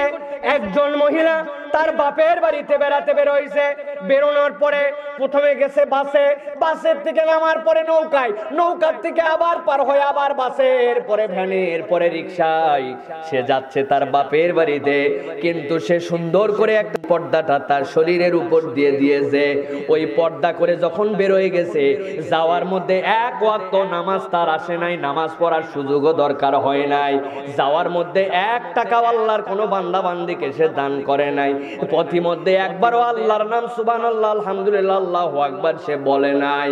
রাস্তায় চলতে চলতে তার একবারও অন্য কোনো ইবাদত বন্দেগী, নামাজেও ছিল না, রোজায়ও ছিল না। কিন্তু ওই বান্দিটা আল্লাহ নিজের বাড়ির থেকে বাপের বাড়িতে গেছে, আল্লাহর নির্দেশ মেনে সুন্দর করে তার জামার উপর দিয়ে একটা ঢিলে ঢালা পোশাক পরে গেছে। এই যাওয়া অবস্থাতে যতক্ষণ ছিল, আমার আল্লাহ রাব্বুল আমিন আমার বান্দির আমলনামার মধ্যে ফেরেশতাদেরকে বলছেন লেখা শুরু কর। বাড়ির থেকে বের হওয়ার পরে লেখা শুরু হয়ে গেছে, ইবাদতে আছে, ইবাদতে আছে, ইবাদতে আছে, ইবাদতে আছে, ইবাদতে আছে। বান্দির আমলনামা সওয়াব দিয়ে দিয়ে আল্লাহ ভরায়া দিছে। আমার আল্লাহ রাব্বুল আমিন এই জন্য বলছেন, দুনিয়ার মানুষ, আমার আল্লাহর নির্দেশ যদি তুমি মানো, আমার আল্লাহর হুকুম যদি মানো, আমার আল্লাহর হুকুমের মধ্যে যদি তুমি থাকো, আমি রব্বুল আমিন তোমার আমলনামায় সব সময় সওয়াবের হালতে রাখবো। সাহাবী একজন এসে আল্লাহর নবীকে জিজ্ঞাসা করলেন, ইয়া রাসূলুল্লাহ, শুনলাম আপনি নাকি বলেছেন রাত্রেবেলা স্ত্রীর সাথে যে আমি থাকি, রাত্রেবেলা যে স্ত্রীর সাথে আমি রাত্রি যাপন করি, সময় পার করি, এইটাও নাকি একটা ইবাদত। এইটা তো আমার মাথায় ধরলো না। আল্লাহর নবী জিজ্ঞাসা করেছেন, কেন তোমার মাথায় ধরে নাই? বলে, ইয়া রাসূলুল্লাহ, যে স্ত্রীর সাথে রাত্রি যাপন করার কারণে ফজরের নামাজে যাওয়ার আগে আমার গোসল করা ফরজ হয়। আমার ফজরের নামাজ ফরজ, কিন্তু আমার স্ত্রীর সাথে আমি থাকার কারণে, স্ত্রীর সাথে মেলামেশার কারণে আমি যদি গোসল না করতে পারি, তাইলে ফজরের নামাজ কাজা হওয়ার গুনাহ হতে পারে আমার। তাহলে যার সাথে থাকার কারণে আমার গোসল ফরজ হয়, গোসল না করলে আমার জন্য ফজরের নামাজে অ্যাটেন্ড করার সুযোগ থাকে না, সেইটা আবার কেমন করে ইবাদত হতে পারে? বুঝলাম না তো ইয়া রাসূলুল্লাহ।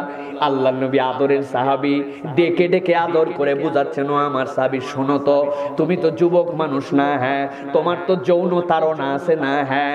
তোমার স্ত্রীর সাথে তুমি এই যৌন চাহিদাটা তোমার পূরণ করো হালাল উপায়ে, বৈধ উপায়ে। যদি তোমার স্ত্রী না থাকতো, আর কখনো যদি তুমি পদস্খলিত হয়ে কোনো এমন মহিলার কাছে যাইতে যার কাছে যাওয়ার এজাজত আল্লাহ দেয় নাই, ওই দিন যদি এই কাজটাই করতে তখনও তো গোসল ফরজ, কিন্তু এই কাজের দ্বারা তোমার কি গুনাহ হইতো? তুমি কি ধ্বংস হইতে না? তুমি কি জেনাকার হয়ে যেতে না? বলে হ্যাঁ ইয়া রাসূলুল্লাহ। তাহলে আল্লাহ বৈধ জীবন দেওয়ার কারণে, বৈধ পদ্ধতি দেওয়ার কারণে যেই গুনাহ তোমাকে অন্য কারো কাছে যে করতে হয় না, যেই গুনার খাহেসাও তোমার মনের মধ্যে অন্য সময় জাগে না, স্ত্রীর সাথে থাকার কারণে অন্য মেয়েদের প্রতিও তোমার আর কোনো টান হয় না, ওই ইবাদতটাই আল্লাহর কাছে ইবাদত। তুমি যে অন্যায় করছো না, বৈধ জায়গায় থাকতেছো, ওই গোসল ফরজ হওয়া এইটাকেও আল্লাহ রাব্বুল আমিন একটা ইবাদত হিসাবে তোমার আমলনামায় লেখে। সুতরাং ইসলাম বুঝে মানলে আপনি যাই করবেন তার মধ্যেই সওয়াব আছে কি নাই? আপনি যেটাই করেন, আপনি নেতাগিরি করেন, আপনি চাকরি করেন, আপনি পড়ান, আপনি সমাজ সেবা করেন, সবগুলো আল্লাহর ইবাদত। ইবাদত কিনা? সমাজের একজন দায়িত্বশীল নির্বাচন করেছেন, উনি আপনার এলাকার স্বার্থ দেখে, উনি আপনার এলাকার রাস্তাঘাট যেন হয়, এলাকার মানুষ যেন নিরাপদে থাকে, এলাকায় ব্রিজ কালভার্ট যেন সুন্দর করে হয়, জনজীবনে যেন স্বস্তি ফেরত আসে, সরকারের বাজেটগুলো আমার এলাকার মানুষের জন্য কেমনে অগ্রাধিকার ভিত্তিতে আনা যায়, কেমনে মানুষকে বেশি কল্যাণ করা যায়, এই ফিকির করে যদি কোনো জনপ্রতিনিধি সকালবেলা বের হয়, ওই লোক এই কাজ করে, সরকারের টাকায় কাজ করে, সরকারের প্রজেক্ট আনে, সরকারের দেওয়া সেই সমর্থন দিয়েই সে কাজ করে, কিন্তু নিয়তের কারণে ওই ব্যক্তিটা সারাদিন আল্লাহর ইবাদতের মধ্যে থাকতে পারে, ঠিক না?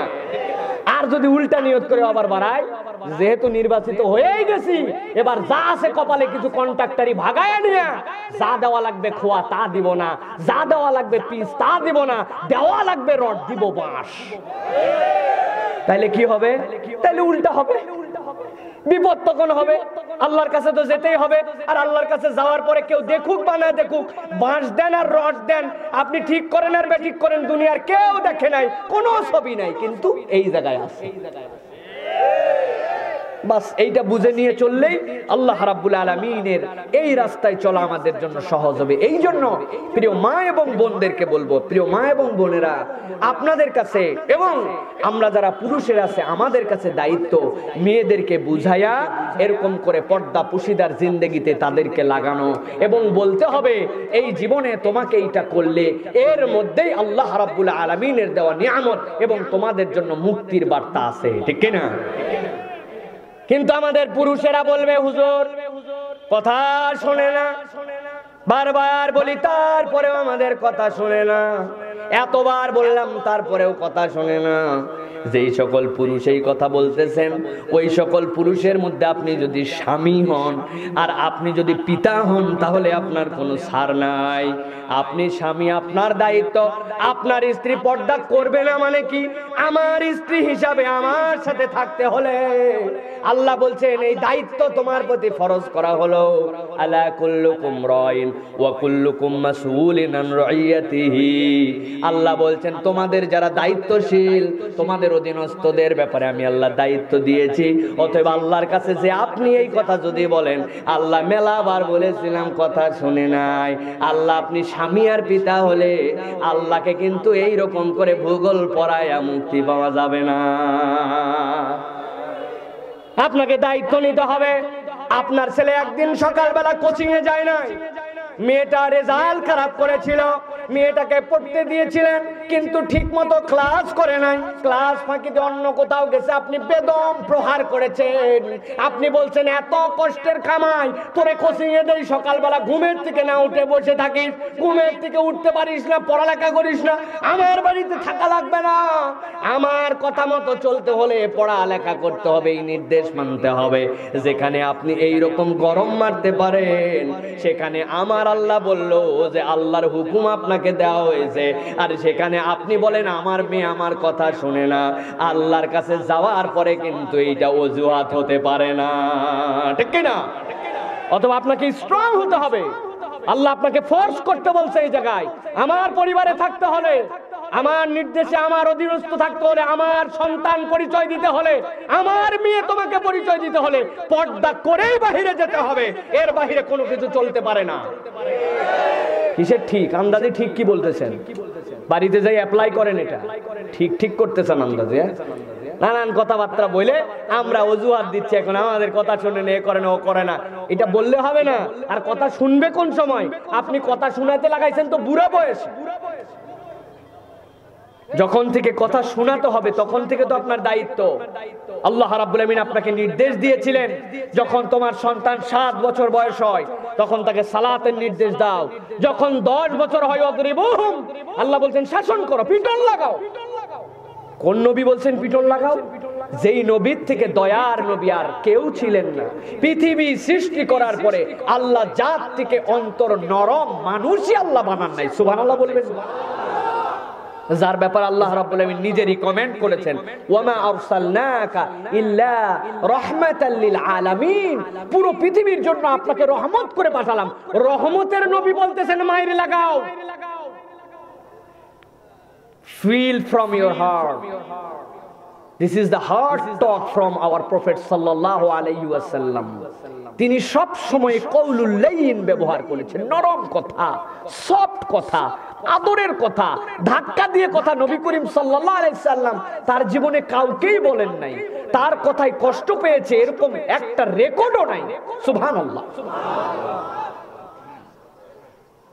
একজন 63 ইয়ার্স ওল্ড হিউম্যান বিইং, যেই মানুষটার জীবনে একটা লোক তার কথার দ্বারা কষ্ট পায় নাই। আপনি কি বিস্মিত হচ্ছেন না নবীদের এই জীবন নিয়ে? বিস্মিত হওয়ার মতো জীবন এইটা। সেই মানুষটা বলতেছেন, তোমার বাচ্চাকে 7 বছর থেকে আমি রাসূল বললাম নামাজ পড়ো, নামাজ পড়ো, নামাজ পড়ো। 10 বছর হলে আমি রাসূল বললাম নামাজ যদি না পড়ে পিটন লাগাও, মার দাও, তাকে মেরে তাকে তুমি তারপরে মসজিদে নিয়ে যাও, আল্লাহর হুকুম পালন করাও। এখন আপনি যখন 10 বছর বয়স তখন বলছেন ছোট মানুষ, এখনো বুঝেনি, বড় হলে ঠিক হয়ে যাবে। বাচ্চা এসে বলছে আব্বা আমি এবার রোজা ভাঙবই না, বলছে এক থাপ্পড়ে, সামনে তোর জেএসসি পরীক্ষা, রোজা রোজা মারাইছো, ভালো করে পড়ো, পরে রোজা রাখবে।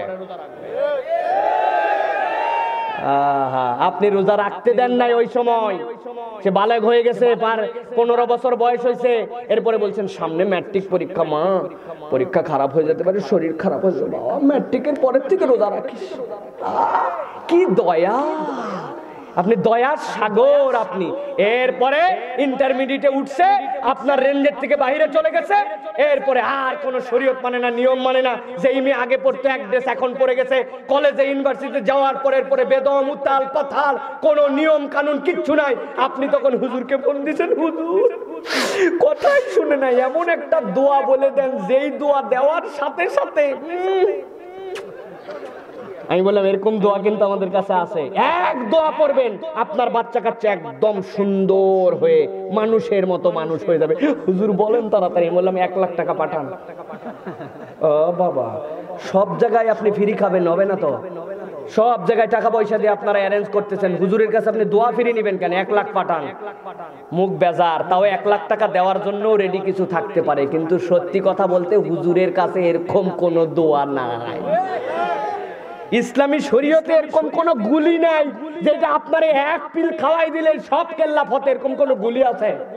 কিন্তু আমরা তো বের করছি এখন যে এমন ডোজ, হুজুর 1 ডোজ দেন সব। সোনা পাতার ডোজ শুনছেন আপনারা? সোনা পাতার ডোজ, সোনা পাতার ডোজ আছে। কিন্তু এক হাকিম ছিল, কিছু হলেই সোনা পাতা দেয়। সোনা পাতার গুণ কীর্তন কি? সোনা পাতার কার্যকারিতা হচ্ছে পেটের মধ্যে দিলে আপনার বাথরুম একটা পরিষ্কার করাবে, আর বাথরুম পরিষ্কার করলে মানুষের শরীর অটোমেটিক হালকা হয়ে যায়, ঠিক কিনা? মাথা ব্যথা হয়েছে, গ্যাস দে, সোনা পাতা দিছে, পায়খানা ক্লিয়ার, গ্যাস চলে গেছে, আরে হাকিম সাহেব মাথা ব্যথা ভালো করে দিছে। পেট ভুটভাট করে দিছে, সোনা পাতা দিছে, ভালো হয়ে গেছে। এরপরে কিছুদিন পরে মনে করেন কোষ্ঠকাঠিন্য দিছে, বাথরুম ক্লিয়ার করছে। ওর সাথে যে হেল্পার ছিল, হেল্পার বলছে আমার হাকিম সাহেব কিছু হলেই আমারে খালি এই ভাঙ্গে সব জায়গায় সোনা পাতা, এই হাকিমের কাছে আমি নাই, দোকান আমি আলাদা দিব। এলাকায় যায়, দোকান খুলে দিছে। ওই হাকিম আগে যা লেখছে তার চেয়ে বেশি, দুনিয়ার যাবতীয় রোগের সমাধান, একদম সকল রোগের সমাধান দিয়ে দোকান খুলে বসে আসছে। মাথা ব্যথা সোনা পাতা, পেট ব্যথা সোনা পাতা, শরীর খারাপ সোনা পাতা, ক্লান্তি সোনা পাতা, শরীরের মধ্যে অস্বস্তি সোনা পাতা, সব ট্রিটমেন্ট করে। আর ওই যে মানুষ বাথরুম করলে কিছুটা একটু আরাম পায়, পেট ক্লিয়ার হলে মানুষ আরাম পায়। একদিন একজন লোক আসছে যে হাকিম সাহেব আমার গরু হারাইছে। ও বলছে এটা কোনো ব্যাপারই না, 1-2 মধ্যে গরু বাড়াবে। 4 কি হাকিমের হাকিম রে, গরু বাইর করে। সাথে সাথে ওরে 4 ডোজ দিছে, এই পুরিয়া সকালে, দুপুরে, রাত্রে, আগামীকালকে সকালে, 24 ঘন্টার ডোজ দিছে। বেচারির গরু, দামি গরু, ওইখানেই 1 ডোজ খাইছে, খাইয়ে গরু খুঁজতেছে। কিসের গরু? এই কি সোনা পাতা দিয়ে গরু বাড়ায়? 15-20 মিনিট যাওয়ার পরে চিন্তা করছে, আল্লাহ আমার গরু কে না কে নিয়ে চলে যায়, আগামীকালকে সকাল পর্যন্ত ডোজ, এই পর্যন্ত ওষুধ থাকেই কি না থাকে, এর গরুই থাকে কি না থাকে। ও নিজের আবেগে 15-20 মিনিট পর আরেক ডোজ খাইছে। ঝমাঝম যেই 2 ডোজ কাছাকাছি খাইছে, বাথরুম শুরু হয়ে গেছে। এখন ও তো আর জানে না, ও তো গরু খোঁজার জন্য নিয়তে আছে, গরু খুঁজে। আর বাথরুম তো রাস্তাঘাটে করা যায় না, বনে বাজারে একটু ভিতরে ভিতরে বাথরুম করে আর গরু খুঁজে। আধা ঘন্টা 1 ঘন্টা খোঁজার পরেও দেখছে গরু নাই। আর চিন্তা করছে, আল্লাহ কে জানি কালকেই হাটবার ধরে নিয়ে যে আমার গরু বেচে দেয়। রাগের ঠেলায় গরু না পায়, বাকি যে 2 পুরিয়া ছিল 2 পুরিয়া একবারে মেরে দিয়েছে। এখন তো ডায়রিয়া, কি গরু খুঁজবে? কিন্তু ডায়রিয়া হলেও তার জনসম্মুখে বাথরুম করা যায় না। ও গরু খোঁজার থেকে এখন খালি পেট ধরে আর বাথরুম করে আর বনের ভিতরে যায়, বাথরুম করে আবার একটু আগায়, আস্তে আস্তে আস্তে গভীর বনে চলে গেছে। বাথরুম করার টানে যাইয়ে দেখে গরু ওই জায়গায় আছে।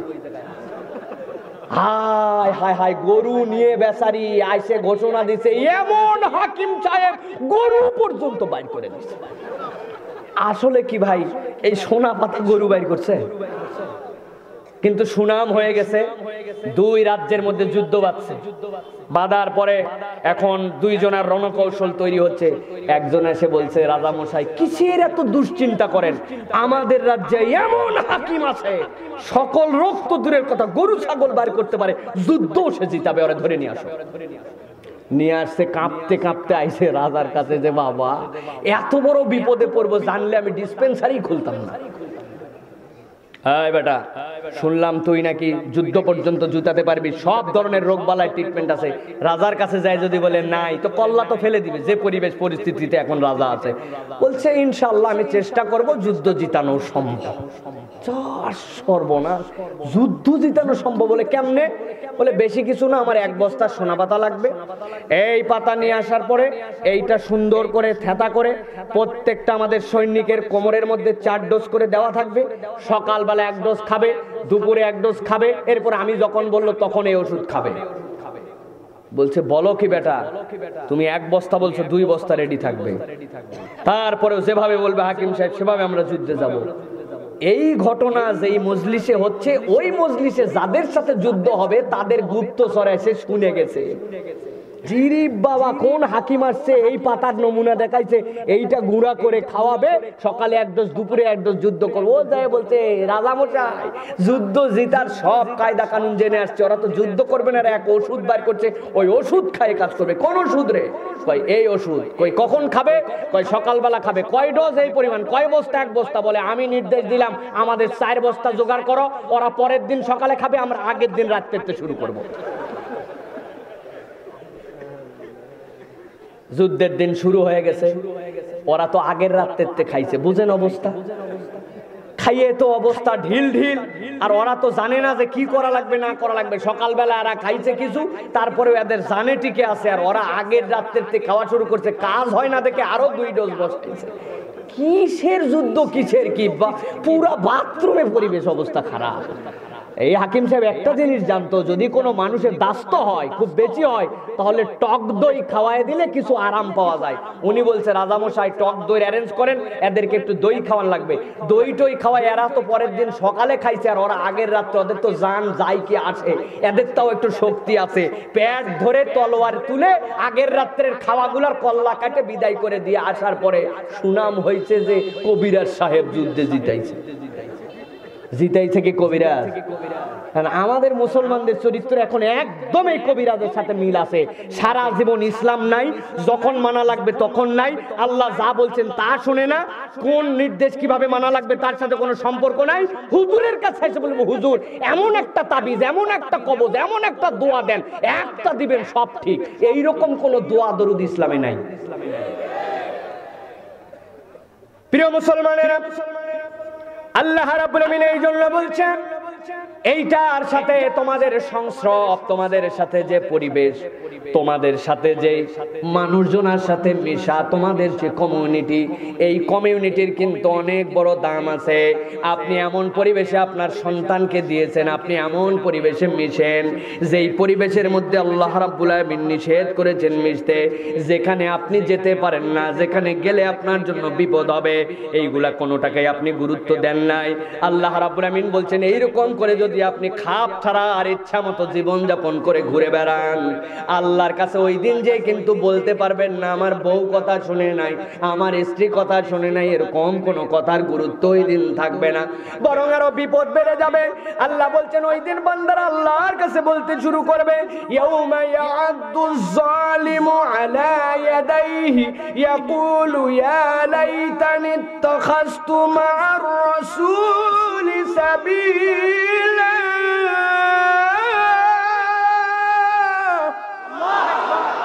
আমার আল্লাহ রাব্বুল আমিন বলছেন ও দুনিয়ার মানুষ, ভালো করে বুঝে নাও, ভালো করে তোমরা তোমাদের জ্ঞানগুলাকে ক্লিয়ার করে নাও।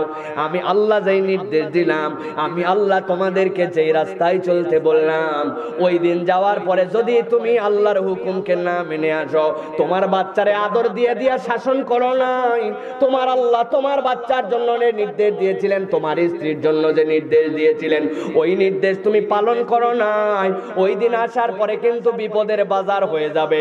আল্লাহ তাদের পরিচয় দিচ্ছেন ওয়ায়াউমা ইয়া'আদ্দুয যালিম, যারা ওই দিন আল্লাহর হুকুম মেনে আসবে না, গাফিলতি করে আসবে, শরীয়ত মেনে আসবে না, আল্লাহর কাছে কিন্তু সেই দিন তারা জালেম হিসাবে উপস্থাপিত হবে।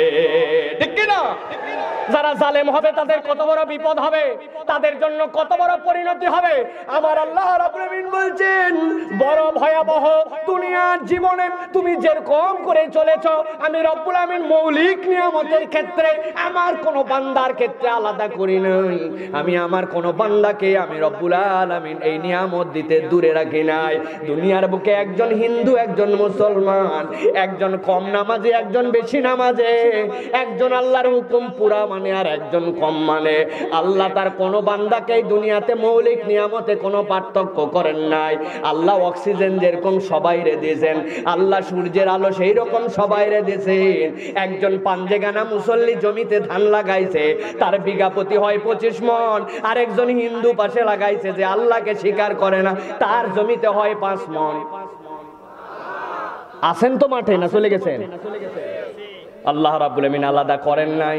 একজন পাঞ্জেগানা মুসল্লি আখ লাগাইছে, তার আখ হয় মিষ্টি, আর একজন কেবল জুমার নামাজ পড়ে, তার আখ হয় তিতা।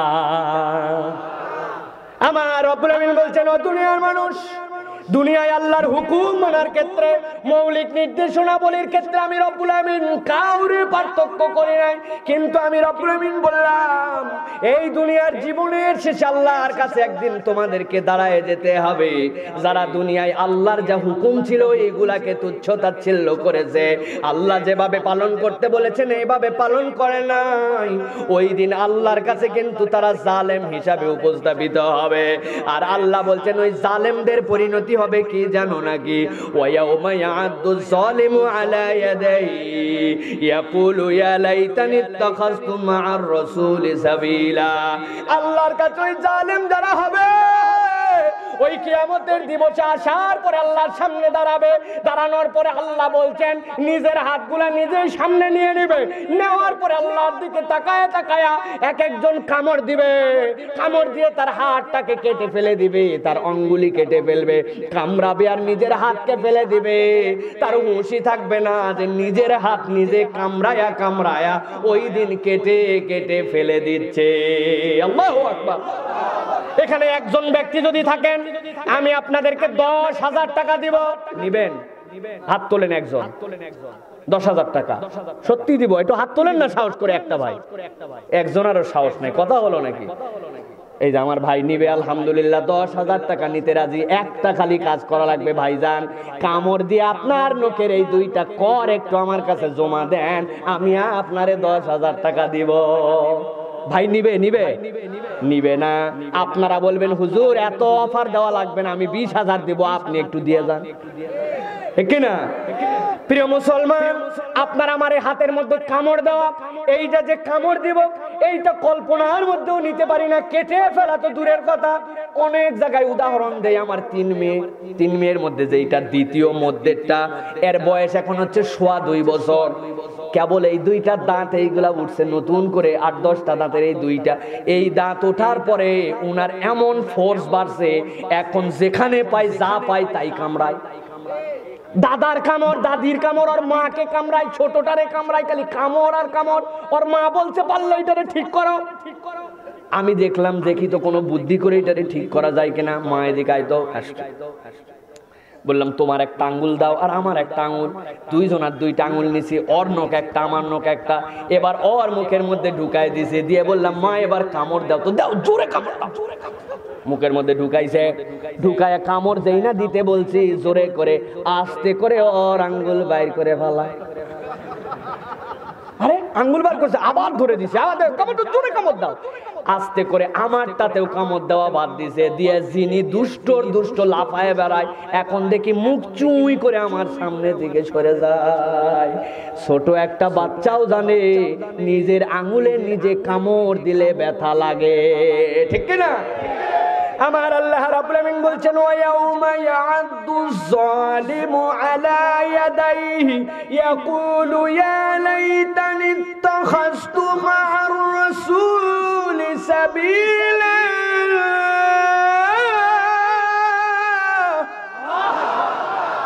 আল্লাহ বলছেন, যারা দুনিয়ার বুকে আমি রব্বুল আমিনের নির্দেশ মানবে না, তুচ্ছ তাচ্ছিল্য করবে, হাজার বুঝানোর পরেও পর্দার হুকুম মানলেও ভালো, না মানলেও ভালো, শেষ বয়সে যায় মানবনি, এখনো তো কেবল যৌবনকাল, এখনই তো দেখানোর সময়, তাই নাকি?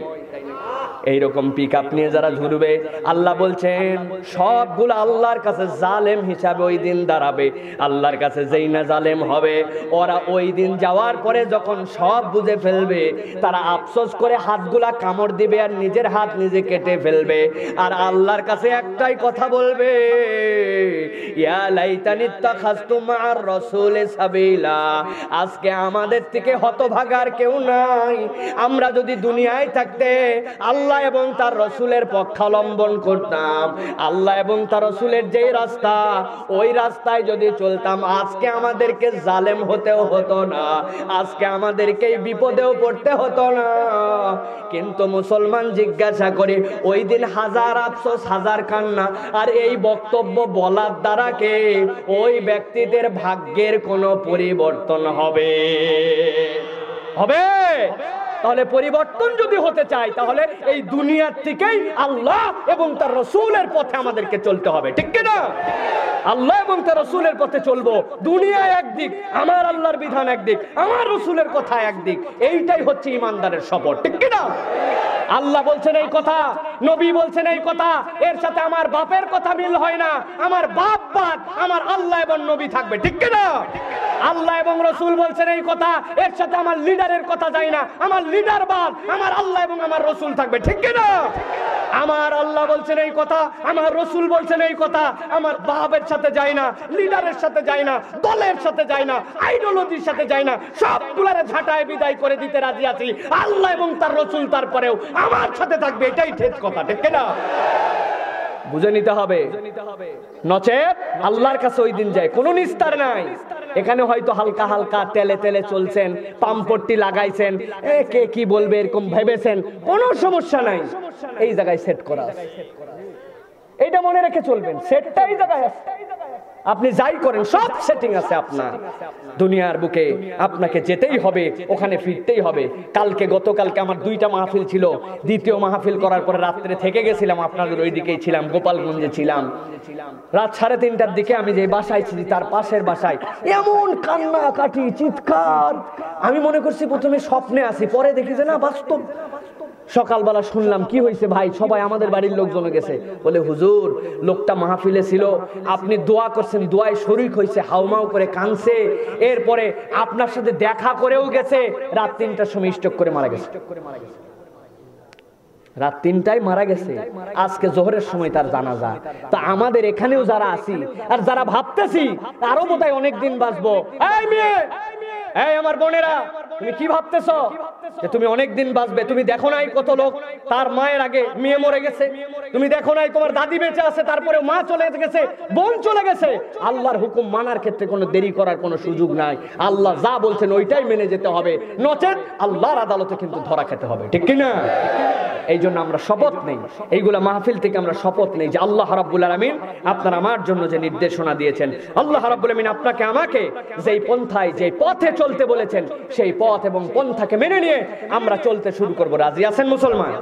কারা কারা রাজি আছেন হাত দুইটা টান করে তোলেন, টান টান করে তোলেন, শক্ত করেন, তাকবীর দেন, লিল্লাহে তাকবীর। জোরে হিম্মত করে লক্ষ জনতার একসাথে একটা তাকবীর দেন, লিল্লাহে তাকবীর। আল্লাহ কবুল করেন, বলেন আল্লাহুম্মা আমিন। ওয়া আখির দাওয়ানা আলহামদুলিল্লাহি রাব্বিল আলামিন।